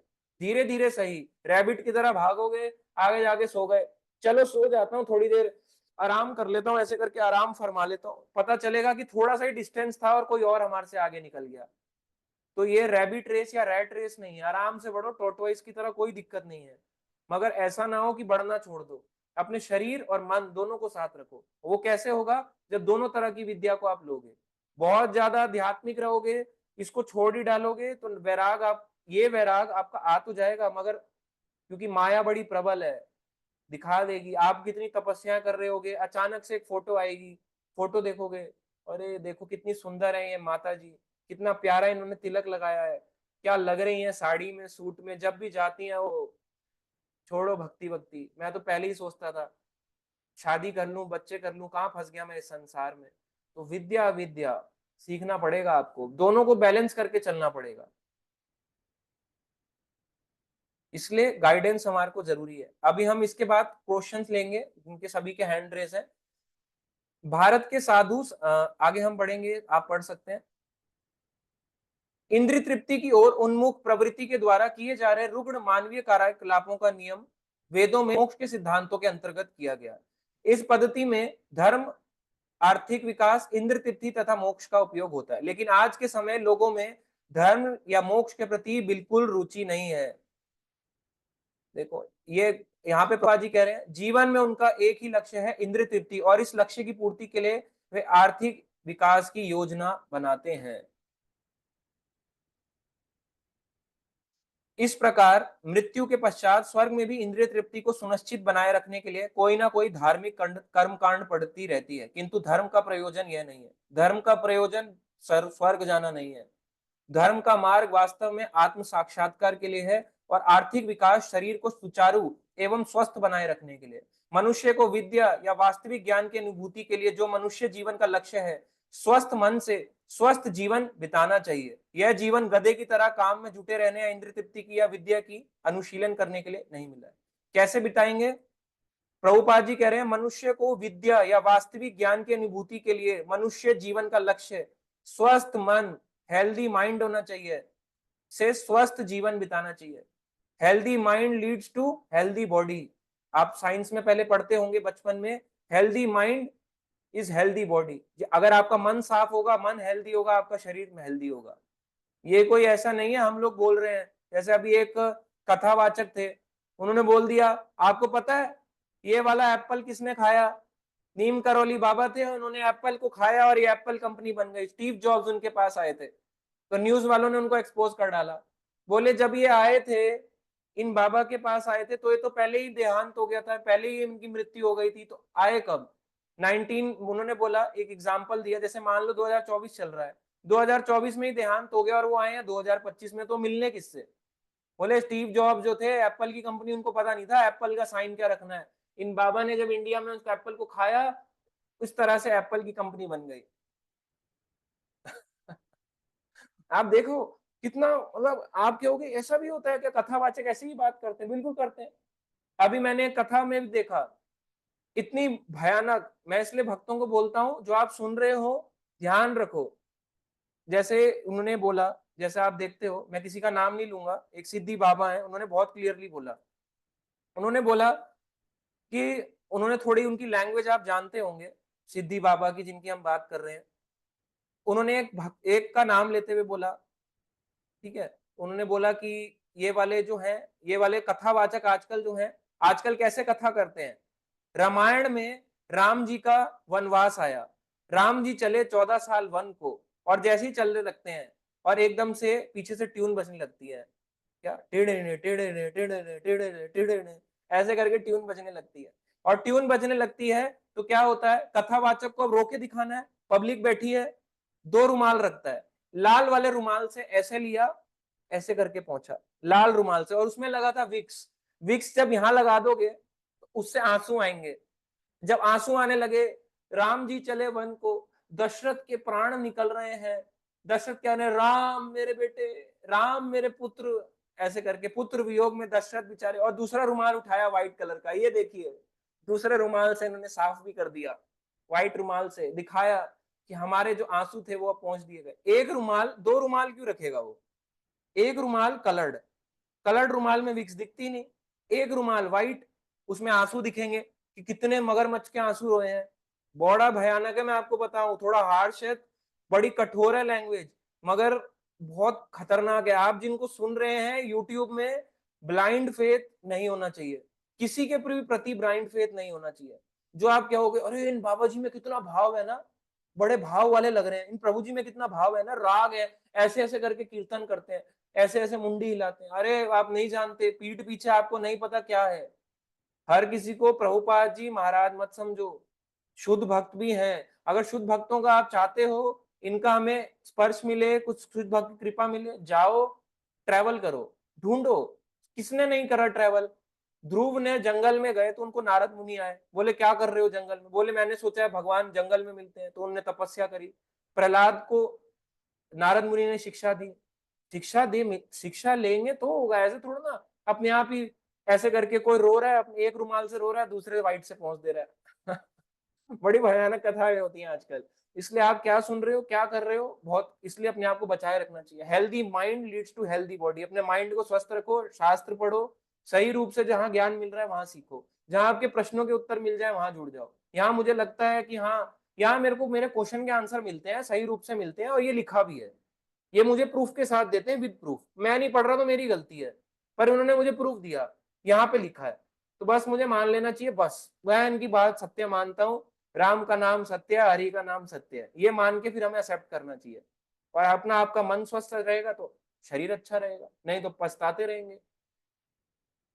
अब यहाँ पे बताया धर्म अर्थ काम मोक्ष, ये चीजें क्या होते हैं? चार पुरुषार्थ बताए गए हैं, धर्म अर्थ काम मोक्ष। धर्म, आर्थिक विकास, इंद्रिय तृप्ति तथा मोक्ष, ये क्या है? प्रभुपाद जी कहते हैं ये भौतिक है। धर्म अर्थ काम मोक्ष जो है ये भक्तों के लिए नहीं है, ये भौतिकवादियों के लिए है। पहले वो धर्म का कुछ कार्य करेंगे, थोड़ा धर्म में लगेंगे, हो सकता है कुछ भी धर्म हो, कुछ ना कुछ धर्म का पालन करेंगे, उसके लिए वो अर्थ कमाएंगे, पैसा भी कमाएंगे, क्योंकि उनको कुछ बोला गया कि ऐसा करना चाहिए, थोड़ा सा धार्मिक भी अपनाया, तो हमारा सो कॉल्ड हिंदू समाज है आजकल। फिर वो अर्थ कमाएगा, पैसा कमाएगा, फिर पैसा कमा के उसको भोग करेगा, फिर भोग करने के बाद उसकी रुचि कहाँ बढ़ेगी? अब अंत समय में मोक्ष की ओर, मुझे मुक्ति चाहिए, परेशान हो गया, बहुत धर्म कर लिया, कर्म कांड कर लिए, बहुत पैसा कमा लिया, बहुत मैंने इंद्रिय तृप्ति कर ली, भोग लिया, अब मेरे को लगता है मुझे इस संसार से मुक्ति चाहिए। तो धर्म अर्थ काम मोक्ष, इसका क्या फाइनल है? मोक्ष। मगर ना तो प्रभुपाद जी कहते हैं लोग धर्म पालन करना चाहते हैं, किसी भी तरीके का धर्म, थोड़ा कर्म कांड भी कर ले तो उतना भी नहीं करना चाहते, ना मोक्ष की ओर चाहते हैं। क्या चाहते हैं? आर्थिक विकास और इंद्रिय तृप्ति। ये कौन चाहता था? हिरण्यकश्यप। और हिरण्यकश्यप किसका शिकार था? अविद्या का। अविद्या के गुरु कौन थे उनके? शुक्राचार्य। इस तरह से देखो, ये ऐसे चले आ रही है लाइन, इस तरह से ये पूरी क्लास थी। इसको अगर आप सिस्टमेटिक वे से देखो, तो अगर आप इंद्रिय तृप्ति और आर्थिक विकास चाहते हो, असुरी ही हैं हम। केवल मान लो अपने ऊपर टैग नहीं लगा, मगर देखने में हम पूरे असुरी हैं, फिर असुर कुल के ही हैं पूरे के पूरे। आगे हम बढ़ेंगे, बस आज का लास्ट है यहीं पे। विद्या का मार्ग पूरी तरह से श्रीमद् भागवत में प्रस्तुत किया गया है, जो मनुष्य को परम सत्य की खोज में जीवन का सदुपयोग करने का आदेश देता है। तो भागवत पुराण, श्रीमद् भागवतम मोस्ट इंपॉर्टेंट ग्रंथ है जो भक्तों को पढ़ना चाहिए। मोस्ट इंपॉर्टेंट, ये नहीं है इंपॉर्टेंट, मोस्ट इंपॉर्टेंट। अगर वो जिसने भी गीता पढ़ ली है एक बार भी, वो भागवतम में मूव ऑन कर सकता है, बिल्कुल उसका अधिकार है, वो भागवतम को पढ़े। पहले तो ये जाने भगवान कौन, जब उसको क्लियर हो गया गीता पढ़ के, जितना भी समझ आया, अब उसको भागवतम पढ़नी चाहिए। अपने घरों में भागवतम आप लाइए, उसको पढ़िए, जरूरी है हमारे लिए। अपना पैसा कहीं ना कहीं से बचाओ, फोन में भी हम खर्चते हैं। अगर मान लो आज कोई लड़की आ रही हो, बाहर से मिलने आ रही हो, बड़े टाइम के बाद आ रही हो, उस बोले पता है तुम्हें मेरे एग्जाम्स खत्म हो गए, मैं तुमसे मिलना चाहती हूँ, तो अभी देखना लड़का कहीं से भी पैसा इंतजाम करेगा, कहीं से भी निकालेगा।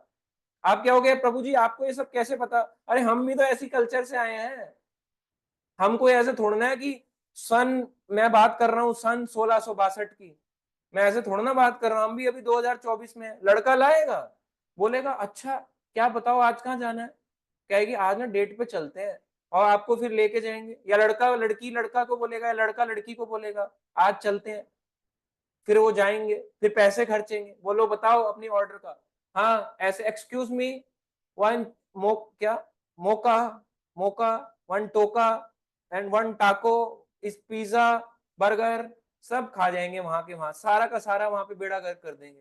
तो सब खाने का पैसा कितना लगेगा, आमतौर पे 2,500-3,000-4,000 रुपए का बिल बनाएंगे।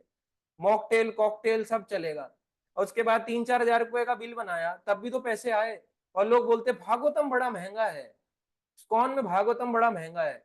जितना देखो, अगर आपको सही रूप से सीखना है, वन टाइम की इन्वेस्टमेंट है भागवतम, कोई बार बार की चीज नहीं है। ऐसा नहीं है कि आप लेके आए मैंने भागवतम, ये देखते हैं आप मेरे पीछे सेट है, ये पूरे लाइन से आप देख रहे हैं श्रीमद् भागवतम है, ये मेरे पीछे टेबल है, इसमें पूरे पीछे आप देख रहे हैं भागवतम सेट है, ये बुक देख रहे हैं, ये पूरी बुक्स है लाइन में, इसके नीचे आप देख रहे हैं ये लाइन, इसके नीचे ये पूरी लाइन में बुक्स हैं, यहाँ पे आप देख सकते हो मेरे पूरे बुक पीछे बुक्स है। ये खजाना है, यह हमारे भक्तों का खजाना है। आपको लगेगा ये ऐसे ही है, इनमें धूल जम रही है, लोगों की गीता गंदी हो रखी है, ग्रंथों में धूल जमी हुई है। अब आप देख लो, हमारी श्रद्धा यहीं से पता चल जाती है। जिसके घर जाओ उसकी दो चीजें देखो, इसका मंदिर कैसा है, और दूसरा इसका ग्रंथ जहां ये बुक्स रखता है वो जगह कैसी है। अगर वो नहीं चमका हुआ, समझ जाओ कि अभी ये आध्यात्मिकता को नहीं समझ पाया। वैसे तो प्रभुपाद जी कहते हैं cleanliness is next to godliness, cleanliness पूरी तरह से रखनी है, अपने शरीर की भी रखनी है।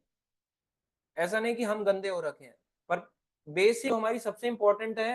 ये मैं आपको एग्जांपल दूं, जब कोरोना चल रहा था 2020 में, आप बिलीव आप सब देखते ही होंगे, मैंने तो कई स्टोरी सुनी अपने नॉन में आसपास से, आज इनकी डेथ हो गई,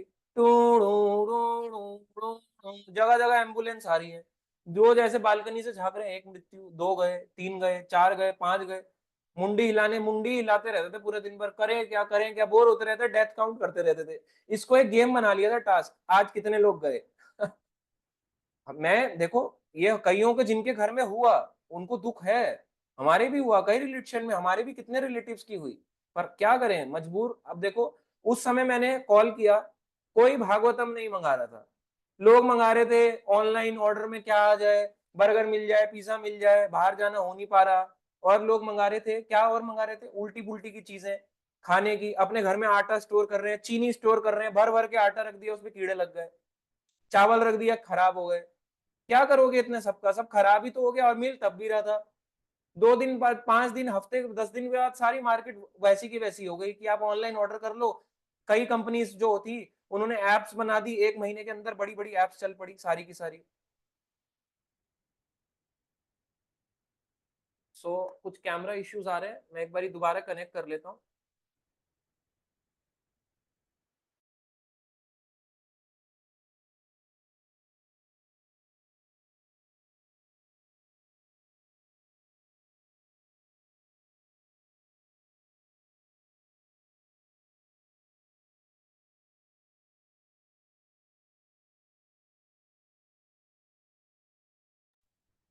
भक्तों को क्लियर है, वीडियो क्लियर है? प्लीज अभी कोई कॉल ना करे, अगर आप कॉल करेंगे तो वीडियो कट हो जाएगा। अभी कोई भी भक्त कॉल ना करे, तो भक्त पहले ही कॉल करने लग जाते हैं अपने प्रश्नों के लिए, तो हम सबका एक एक का आंसर लेंगे, पूरे 3 घंटे लगा देंगे पर आंसर लेंगे। तो मैं आपको बताऊं, मैं एक छोटा सा एक्सपीरियंस शेयर कर रहा हूँ भागवतम का, कैसे मैंने मंगाया। लोगों के जब घरों में डेथ हो रही है, आमतौर पे सब लोग परेशान है, तो लोग क्या मंगाएंगे, खाना मंगा रहे हैं, अपने लिए बाहर से कुछ मंगा रहे हैं, या पिक्चर देख रहे हैं अपनी जितनी भी कैसेट लगा के, कोई अपनी शादी की सीडियां देख रहा है, कोई रामायण देख रहा है। चलो रामायण तो फिर भी अच्छा है, उससे बहुत बदतर हालत थी लोगों की। तो मुझे समझ में आया कि मैंने प्रभुपाद जी की जो बुक्स मेरे पास करंट थी, मैंने सारी पढ़ ली थी। मैंने कहा अब मुझे कुछ पढ़ना चाहिए भागवतम, अच्छा समय है, जॉब भी है, सब कुछ है, टाइम आ गया है कि इसको भी पढ़ा जाए, टाइम बहुत है, इसको पढ़ सकते हैं अपना टाइम निकाल के। तो भागवतम मैंने सेट मंगाया ऑनलाइन, बोला भागवतम सेट, तो उन्होंने बोला भागवतम सेट आपको पड़ेगा कोरोना में अब थोड़ा महंगा है, 7,500-8,000 का। उन्होंने बोला हिंदी का कितना है का, मैंने कहा कितने का है, उन्होंने बोला 5,500। मैंने कहा ठीक है कोई बात नहीं, मेरे पास है 5,500, मैं देने को तैयार हूँ। तो उनको भी लगा, मंदिर वालों को, क्या पागल आदमी है, लोग मर रहे हैं, इसको भागवतम चाहिए। मैंने कहा मैं डिलीवरी आपको पे कर दूंगा, मुझे भागवतम पहुंचा दो, बस मैंने इतना बोला। ऐसा नहीं था कि मेरे में कोई दिव्य ज्ञान की बारिश हो रही थी ऊपर से, या आकाशवाणी हो रही थी, ऐसे करके मेरे को बोला जा रहा था हम तुम्हारे को ये ज्ञान देना चाहते हैं, तुम्हारे घर आना चाहते हैं। भगवान ने ऐसे कोई आकाशवाणी नहीं करी, बस इच्छा करी पढ़ना है, खाली बैठे हैं क्या करें पूरे दिन। तो अब मैंने भागवतम मंगाया, मैंने कहा आपको 500 रुपए दे दूंगा, इसको पहुंचा दो, डिलीवर कर दो। मंदिर से आया, एक्स्ट्रा पैसे देके उसको करवा दिया। इस तरह से पहला एक भागवतम सेट कोई नहीं ले रहा, मंदिर के अंदर भागवतम सेट के अंदर कोई नहीं, वो डब्बों के डब्बे के अंदर पैक पड़े हैं, उसके आने के बाद वाले टाइम पे लिए लोगों ने, जब कोरोना लॉकडाउन ओपन हुआ 5-6 महीने के बाद, जब लोग प्रॉपरली जाने लगे। मगर उस समय उनको लगा ही नहीं। मंदिर भी कहता है अरे ऐसा कौन मंगा सकता है, कौन है ये जो ये सब मंगा रहा है और बोल रहा है एक्स्ट्रा पैसे दे दूंगा, भागवतम मेरे घर पहुंचवा दो। तो ये सब चीजें हमारा एक्सपीरियंस है, ये हमारे, इससे हमारे को पता चलता है हमारी जानने की, भगवान को जानने की कितनी उत्कंठा है। उत्कंठा ही नहीं है और बोल रहे हैं, है ना, इच्छा हमारे रोज बोल रहे हैं वंदे गुरु श्री चरणारविंदम संसार दावन लीड लोका। अरे आप उनके गुरु के, आप अपने गुरु जिनको आप मान रहे हो उनको पढ़ना ही नहीं चाह रहे, वंदे गुरु श्री चरणारविंदम। अरे चरणों पे तो कब आप उनके चरण को पकड़ोगे। डिजायर होनी चाहिए जानने की, हमें सीखना है, मुझे सीखना। देखो मैं ये नहीं कहता आपको और मेरा टाइम फ्रेम बराबर होगा, कभी भी नहीं होगा, मगर जब तक हमारे घर में बुक्स ही नहीं है तो हम पढ़ेंगे क्या। हमारे घर में कोई आ गया हमको पूछ ले अरे तुम भक्त हो ना, तुम्हारे घर में भागवत है, कोई मान लो चैलेंजिंग ही आ गया, आपको सिंपल सा पूछेगा भागवत है, कहेंगे नहीं है जी। देखो गीता प्रेस आप ले, मैं मना नहीं करता, वो ठीक है, उसमें तात्पर्य नहीं है। ईशोपनिषद का श्लोक है, 18 मंत्र है, अगर इस ईशोपनिषद की श्लोक को आप बनाओगे 18 मंत्र और अनुवाद लिखो, 2 पेज के अंदर हो जाएगा। बस ये 2 पेज खोलो, बस ये इतनी बुक है ना, ये 2 पेज के अंदर आप इसको पूरे 18 मंत्र लिख सकते हो। 18 मंत्र और अनुवाद के साथ ही 2 पेज के अंदर आ जाएगा पूरा का पूरा। 1 पेज और ले लो, चलो 3 पेज ले लो, इतने अंदर आ जाएगा। इतनी बुक एक्स्ट्रा है। क्यों एक्स्ट्रा है? आज हमारी क्लास क्यों इतनी लंबी खिंच रही है? तात्पर्य है तभी तो एक्स्ट्रा है, तात्पर्य ना होते तो एक्स्ट्रा क्या होता। इसलिए उसमें मेहनत है। प्रभुपाद जी की एक्सटेसी आप जान पाओगे प्रभुपाद थे क्या। फाउंडर आचार्य के बारे में ही नहीं जानते और हम इधर उधर दौड़ लगाएंगे, कुछ नहीं होने वाला कि ये मेरे गुरु वो मेरे गुरु। कोई गुरु नहीं, आपका पहला गुरु प्रभुपाद जी है इस्कॉन के अंदर, कोई आपके गुरु नहीं, पहले प्रभुपाद जी। पहले जानो फाउंडर आचार्य क्या कह रहे हैं, फाउंडर आचार्य क्या कह रहे हैं, फिर देखो कौन शुद्ध भक्ति के स्तर पे आप जान पाओगे कौन शुद्ध भक्ति है, कौन कितनी कर रहा है, कौन मेरा को मेंटोर है, कौन मेरा गाइड है, कौन मेरा भक्त है, कौन मेरा वेल विशर है, कौन मेरा सपोर्टर है, आप जान पाओगे। इसलिए लोग भटकते रहते हैं मार्ग में, इधर दौड़े इधर दौड़े इधर दौड़े इधर दौड़े, और कई पढ़ने के बाद भी भटक जाते हैं क्योंकि एसोसिएशन नहीं होता। इसलिए ये भी दोनों की चीजें जरूरी है। तो हम लास्ट बस आज का पैराग्राफ फिर खत्म करते हैं, आज की क्लास को कंप्लीट करते हैं।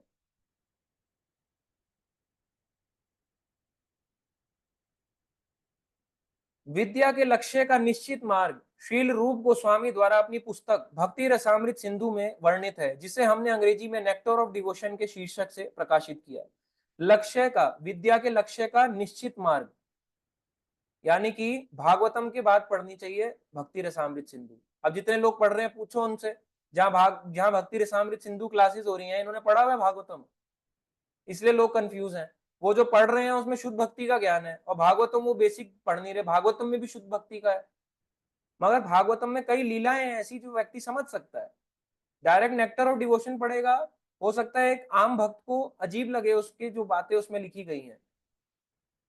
श्रीमद् भागवत पहला स्कंद दूसरा अध्याय 14 नंबर श्लोक में विद्या की संस्कृति को निम्नलिखित संक्षिप्त रूप में दिया गया। इसका अनुवाद पढ़ेंगे।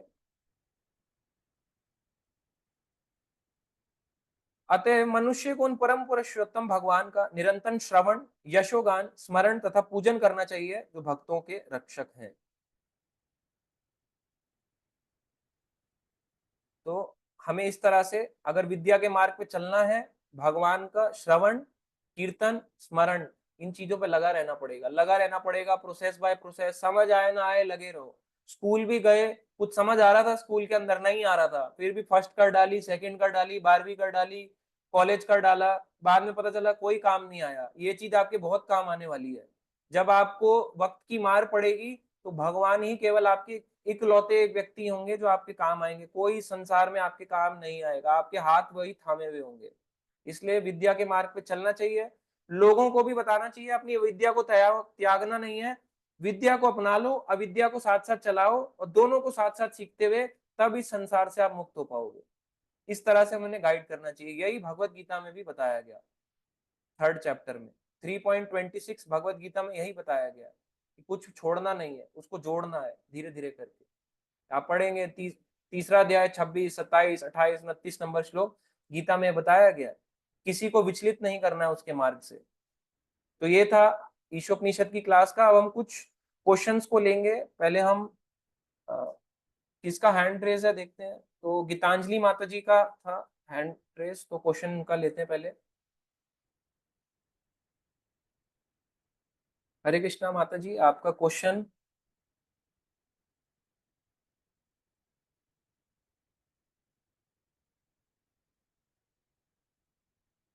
आप भी क्वेश्चन अनम्यूट करिए माता जी। यश माने प्रभु जी का स्टार्ट करते हैं पहले फिर। हरे कृष्णा प्रभु जी, first of all thank you for such a great class. मेरा एक बेसिक क्वेश्चन है जो आई थिंक आपने बहुत बार बताया भी, फिर भी मुझे क्लियर नहीं हो रहा कि विद्या और अविद्या को डिस्टिंग्विश कैसे करें कि ये विद्या है और ये अविद्या है। उनकी कोई डेफिनेशन है ऐसे? हाँ, एक डेफिनेशन है विद्या और अविद्या की। अगर साधारण शब्दों में देखा जाए तो अविद्या वो है जिसमें भगवान का ज्ञान नहीं है। सिंपल शब्दों में अगर देखा जाए, जिसमें भगवान हमारे वैदिक शास्त्र का ज्ञान नहीं है, वो अविद्या है। और विद्या वो है जिसमें भगवान और वैदिक शास्त्रों का ज्ञान है। तो ये विद्या और अविद्या का एक बेसिक डिफरेंस है। मगर अविद्या को जो हम भौतिक संसार में सीख रहे हैं, वो हमारे को गीता के बेस पे तो जॉब नहीं देगा। वो जब हम सीखेंगे और जॉब पकड़ेंगे, कुछ काम करेंगे, बिजनेस करेंगे या कुछ भी करेंगे, घर में हेल्प करेंगे, लोगों को सपोर्ट करेंगे, तो ये अविद्या भी भगवान की सेवा में लेके विद्या के काम आती है। तो जब विद्या को सीखते रहेंगे तो हमें पता लगेगा कि अविद्या को भी कैसे भगवान की सेवा में लगा सकते हैं। तो जो विद्या नहीं लेता, इसलिए वो अपनी अविद्या को, अपने आप को लगा नहीं पाता भगवान की सेवा में, क्योंकि वो अविद्या तो ले रहा है मगर विद्या नहीं ले रहा। हाँ, दर्शन करना विद्या नहीं है, ये लेना करना सीखना विद्या है। ओके। और प्रभु जी, आपने बुक्स का बताया, मैं तो बुक्स जनरली तभी लेता हूँ जब मेरी एक बुक पढ़ के कंप्लीट हो गई हो। ये राइट है ना ऐसे प्रभु? भी ठीक है, बिल्कुल ठीक है। पर मेरा एक मेरा पॉइंट ऑफ व्यू है कि ऐसा ना हो कि बुक्स हम पढ़ते ही रह जाए और भागवतम का नंबर आ रहा है 70 साल की उम्र में, अपने हाँ। पोतों को देनी पड़ रही है भागवतम, कि हम पढ़ नहीं पाए, हमारी उम्र निकल गई। लाओगे तो आप क्या होगे, नहीं, सारी बुक साइड, है ना, लेट मी रीड भागवतम पढ़ो। अगर आपको नहीं समझ आती, अच्छा, भागवतम पढ़ने का एक फॉर्मूला आपको बताऊं, बहुत इजी फॉर्मूला। पहले तात्पर्यों में मत जाओ, ना श्लोक पढ़ो ना तात्पर्य पढ़ो ना शब्दार्थ पढ़ो, केवल और केवल ट्रांसलेशन पढ़ो, अनुवाद। अनुवाद आप अगर केवल अनुवाद पढ़ोगे तो भागवतम के 18 कैंटो, श्योर हूं मैं, अगर आप रोज 1 घंटे भी रीड कर रहे हो केवल अनुवाद पढ़ के, तो मैक्सिमम 1-1.5 साल के अंदर आपकी पूरे 18 कैंटो हो जाएंगे। जब आपने पूरा अनुवाद पढ़ लिया, आपको एक पिक्चराइजेशन क्लियर हो गया कि भागवतम क्या कहना चाह रहा है। अब आप दोबारा से स्टार्ट करो पूरे श्लोक के साथ, श्लोक भी पढ़ो, अनुवाद भी पढ़ो और तात्पर्य भी पढ़ो। अब हमारे को भागवतम समझ आएगी, एक पिक्चराइजेशन आ जाए पहले कि पिक्चर है क्या एक्चुअली, भागवतम में क्या स्टोरी चल रही है, क्या कथा चल रही है, क्या सिखाना चाह रहे हैं भगवान, क्या इसमें उपदेश चल रहे हैं। एक बेसिक ओवरव्यू मिल जाएगा। जब वो मिल गया, फिर वापस आओ, फिर दोबारा से उसको वन बाय वन रीड करो। पहले लेकिन हमारे ये को प्रोसेस अनुवाद बहुत पढ़ना बड़ी है। चाहिए, ये एक इजी वे है। प्रोसेस बहुत बड़ी है। बड़ी है। अब अगर आप गीता के 700 श्लोक हैं, कितनी देर लगती है गीता के 700 श्लोक, आपको पता है? गीता के 700 श्लोक, जब गीता वो होता है, गीता जयंती आता है, गीता जयंती के दिन होता है ना, यदा यदा हि धर्मस्य ग्लानिर्भवति भारत अभ्युत्थान धर्मस्य तदात्मानं सृजाम्यहं स्वाहा परित्राणाय साधूनां विनाशाय च दुष्कृतां धर्म संस्थापनार्थाय संभवामि युगे युगे स्वाहा। ऐसे करके 700 श्लोक पढ़े जाते हैं। कितनी देर लगती है? 4 घंटे। वो भी संस्कृत में। हिंदी में आपको कितनी देर लगेगी? आपको सीखना थोड़ना है, अभी तो आप रीड कर रहे हो केवल। 700 श्लोक एक दिन में पढ़ डालोगे, 18,000 श्लोक है भागवतम के, बताना। जब आप गीता के 700 श्लोक एक दिन में अनुवाद पढ़ सकते हो, ये तो संस्कृत बोल रहा हूँ, हिंदी संस्कृत से इजी है। हिंदी पढ़ना संस्कृत पढ़ने से ज्यादा इजी है। तो जब हिंदी पढ़ोगे, जब संस्कृत 700 श्लोकों की हो जाती है स्वाहा स्वाहा करते हुए, तो हिंदी के 700 श्लोक पढ़ डाले आपने एक दिन में। अब लगाओ, मान लो एक दिन में, उस हिसाब से तो आप देखोगे महीने के अंदर भागवतम कंप्लीट हो गई 18 घंटों। बिल्कुल। 700 श्लोक आपने एक दिन में पढ़ डाले अनुवाद, 18,000 हम्म। श्लोक फिर है ही कितने, महीने से भी कम में कंप्लीट कर दोगे। मगर मैं एक मैं आइडिया फिर बता रहा हूँ, 1 से ट्राई 1.5 करूँ। साल अगर स्लो भी पढ़ोगे तो। हम्म। मैं बजट के हिसाब से उसको देख के जरूर लाऊंगा फिर भागवतम, एटलीस्ट आइडिया तो ले लेंगे। देखो मैं आपको बताऊं, भागवतम का एक और सबसे बड़ा है, इसमें ना 18 बुक्स हैं। प्रभुपाद जी ने बहुत मेहनत करी है इसको लिखने के लिए, कई आचार्यों ने हम्म। मेहनत करी है, प्रभुपाद जी के कई आचार्यों की टीकाओं को इसमें डाला है। तो भागवतम की मेहनत को अगर आप देखोगे, हम उसका पैसा देखते हैं उसकी प्रिंटिंग और उसकी कॉस्टिंग के हिसाब से। आप वो मत देखो टेम्पल को कितना मिल हम्म। रहा है, ये मत देखो। देखो कुछ चीज अगर हम दे ना दें, पर हम्म। प्रभुपाद जी की भागवतम तो मस्ट लें। अंत समय तक भी प्रभुपाद जी, जब आप वृंदावन जाते हैं ना, या अभी तो अगर आपने देखा हो या नहीं, वृंदावन में उनका बेड है जहाँ पे प्रभुपाद जी लेटे थे, और उनके मुंह पे ऐसे करके वो डिक्टा फोन लगा रखा है और वो ट्रांसलेट कर रहे हैं। सो है ना, कृष्णा, हम्म। प्रभुपाद जी अपना धीरे धीरे करके ट्रांसलेट कर रहे हैं। मैं उसको रिपीट नहीं कर रहा, बट मैं आपको जस्ट बता रहा हूँ, जिन्होंने यूट्यूब में प्रभुपाद जी का लास्ट हम्म। टाइम देखा है, तो प्रभुपाद जी लेटे हम्म। हैं, उनके मुंह पे डिक्टा फोन है, और इस तरह से प्रभुपाद जी ग्रंथ बोल रहे हैं। क्या बोल रहे हैं वो, भागवतम बोल रहे हैं 10th कैंटो।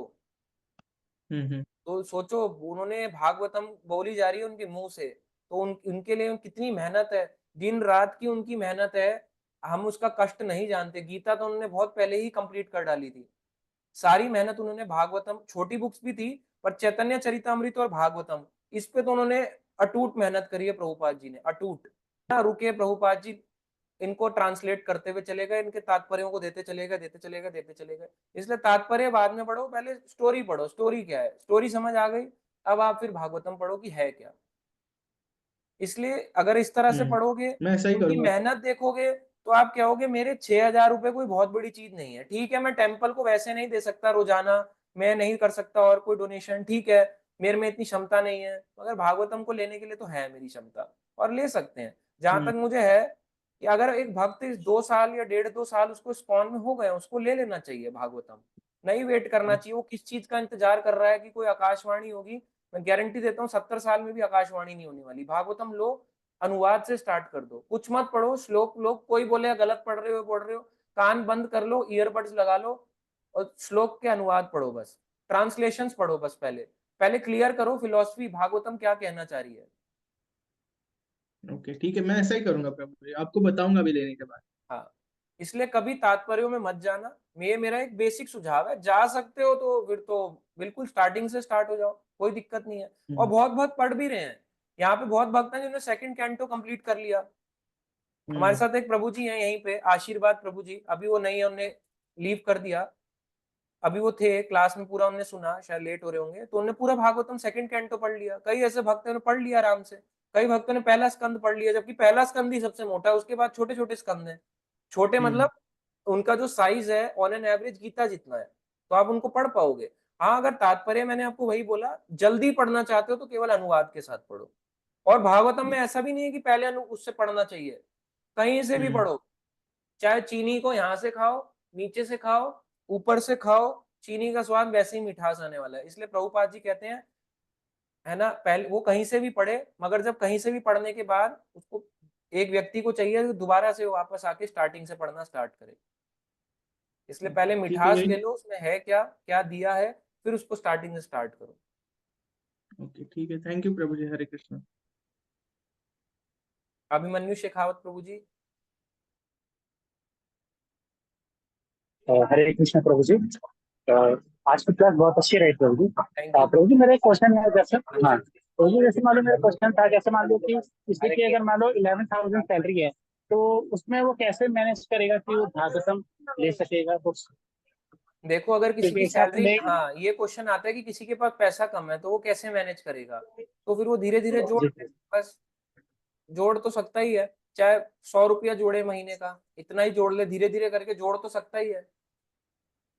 तो वो तो सही है, अगर मान लो मंथली मंथली अगर लेता रहे ना तो ठीक रहेगा। तो मैं ही पूछ रहा था कि वॉल्यूम वाइज अगर लेंगे तो कितने का पड़ेगा, इसी अगर डिपेंड सिंगल करता है, सिंगल ले तो? भागवतम सेट 7,500 का भी आता है, 8,000 का भी आता है, अलग अलग इसका प्राइस है। हिंदी का अलग, छोटे फॉन्ट में भी आता है आजकल, बड़े फॉन्ट में भी आजकल प्रिंट होने लगा है। इन जनरल 7,500-8,000 का आता है इन जनरल, वो डिपेंड करता है कहाँ पे कितना कितना इसका प्राइस है। जी जी। तो जो मेरे एक इम्पोर्टेंट क्वेश्चन था, ये मतलब कि मुस्लिम लोगों को, कि जैसे मान लो इन्होंने मतलब पहले ट्रिपल तलाक वाला सिस्टम चला था, फिर इन्होंने ये हलाला वाला सिस्टम करवाया था, तो मुझे ये कब कहाँ से चला, मतलब कब से चला आ रहा है सब, मतलब इनके में देखा जाए ये तो। कलयुग में वैसे देखा जाए तो त्रेता युग में आप ये बोलना चाह रहे हैं हलाल वाला।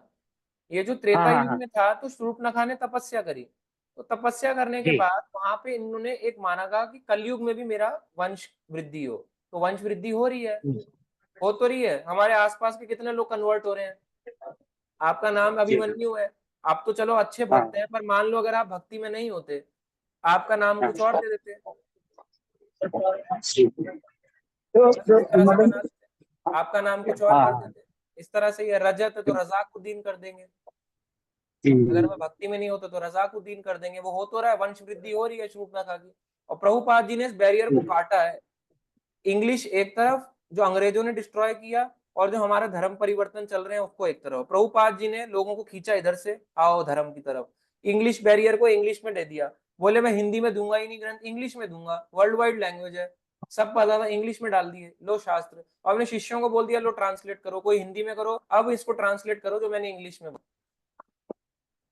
जी जी जी। प्रभु जी, मेरा एक थर्ड क्वेश्चन था, जैसे मान लो आपने बताया था ना कि इनके मुस्लिम में जो इनके मदीहा करके था ना, इनके दो बताए थे आपने, तो एक बार वो बता देते क्या होता है इन दोनों में डिफरेंस। मक्का और मदीना में, हाँ हाँ हाँ हाँ जी। मक्का जहाँ पे वो लोग पूजा करते हैं, मतलब उनका प्लेस ऑफ वर्शिप है, और मदीना उनकी समाधि स्थली है प्रॉफिट मोहम्मद की, ऐसा बताया जाता है, जो मैंने सुना है पढ़ा है, ऐसा बताया जाता है। पूजा स्थली तो आप उनकी देख सकते हो, यूट्यूब पे बहुत वीडियोस है उनकी, जो वर्शिप प्लेस ऑफ वर्शिप है उनका अंदर का। और वहां पे एंट्री नॉनवेज खा के होती है, तो क्या ही वो वर्शिप कर रहे हैं, अब आप लगा लो। प्रभु जी, ये तो चप्पल क्यों मारते हैं, ये तो सिस्टम को समझ में ये नहीं तो आया। उनसे पूछना पड़ेगा। अच्छा अच्छा। चलो ठीक है प्रभु जी, मेरा यही क्वेश्चन था ठीक है, तो मैं हरे कृष्णा। और कोई क्वेश्चन है इसमें? नहीं। वो भी काऊ का मीट, बिल्कुल करेक्ट, ऐसा ही होता है वहाँ, काऊ का मीट, क्योंकि उनको पता है कि हिंदू आ जाए तो वो अलाउ नहीं करते, इसलिए काऊ मीट देते हैं आते ही एंट्री पे। बोलिए शैलेश प्रभु जी।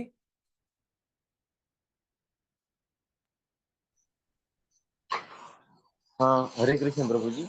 हाँ हरे कृष्णा। अ, प्रभु जी, मैं है ना एक टाइम पे है ना, मतलब मैं भागवतम पढ़ रहा था, मतलब ऑनलाइन पीडीएफ आती है ना, मतलब हाँ दिखती है। ऑनलाइन वही पढ़ो, पढ़ तो रहे, अच्छी बात है, आप यूटिलाइज कर रहे हो सही। हाँ, मतलब मैं मतलब ये आपने अभी बताया ना कि मतलब वो अनुवाद पढ़ना चाहिए, तो मतलब मैं ऐसे तो नहीं पढ़ता था, मतलब मैं पूरा मतलब पढ़ता था, ठीक है, मतलब श्लोक वाइज, फिर तात्पर्य वगैरह। और मुझे है ना मतलब बहुत अच्छा लगता था, मतलब मैं जब भागवतम पढ़ता था ना, मतलब मैं पढ़ता ही रहता था, मतलब रात को मतलब 11-12 बज गए होंगे, ठीक है, तो भी मतलब मैं जब भी चालू करता था ना भागवतम पढ़ना, तो भी मतलब 10-12-15 कुछ पेज से पढ़ डाला था, इस तरह से कर रहा था। तो मतलब इस तरह से तो कर सकते हैं ना, मतलब कि हाँ आपने बहुत बताया अच्छा इस कर तरह रहे हो से। आप तो, 15-20 पेज तो एक बहुत अच्छी रीडिंग है, जी, 15-20 मतलब पेज पहले अगर आप करता पढ़ था, लेते मतलब अभी तो नहीं है ऐसा कुछ। ये है।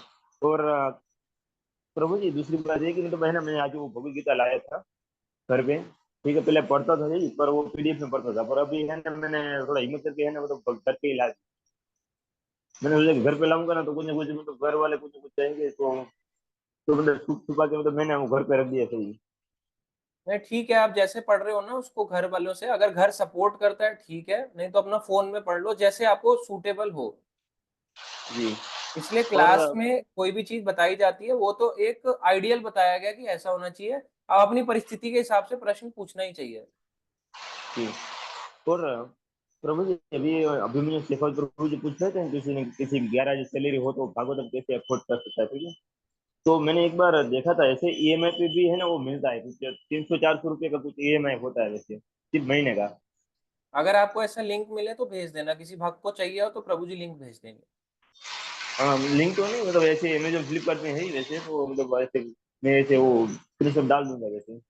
अच्छा, मतलब उस पे भी मिलता है वो ईएमआई पे? हाँ ये में मतलब मिलता है 300-400 रुपए कुछ होते हैं, ज्यादा तो नहीं होता। अच्छा, तो वो कहना चाह रहे हैं कि बैंक ईएमआई के थ्रू भी आप वन टाइम क्रेडिट कार्ड से लेके बैंक ईएमआई के थ्रू भी उसको ले सकते हो। जी ठीक है, बस यही सब प्रभु थैंक यू प्रभु जी, थैंक यू। जी। हरे कृष्णा।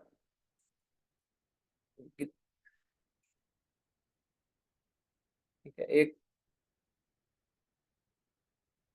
ठीक है, लास्ट क्वेश्चन शिवांश त्यागी प्रभु जी। हरे कृष्ण प्रभु जी।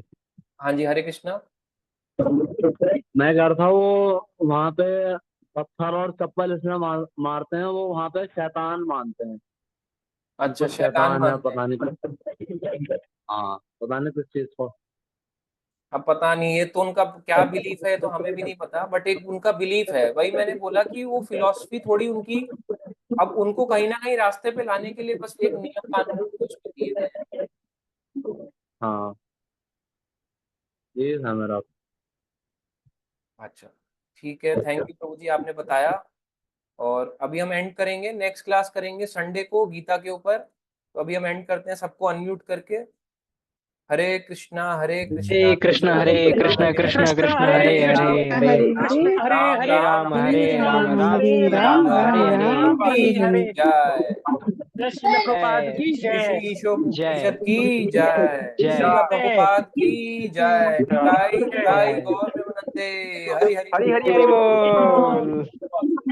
प्रभु जी की जय। जय।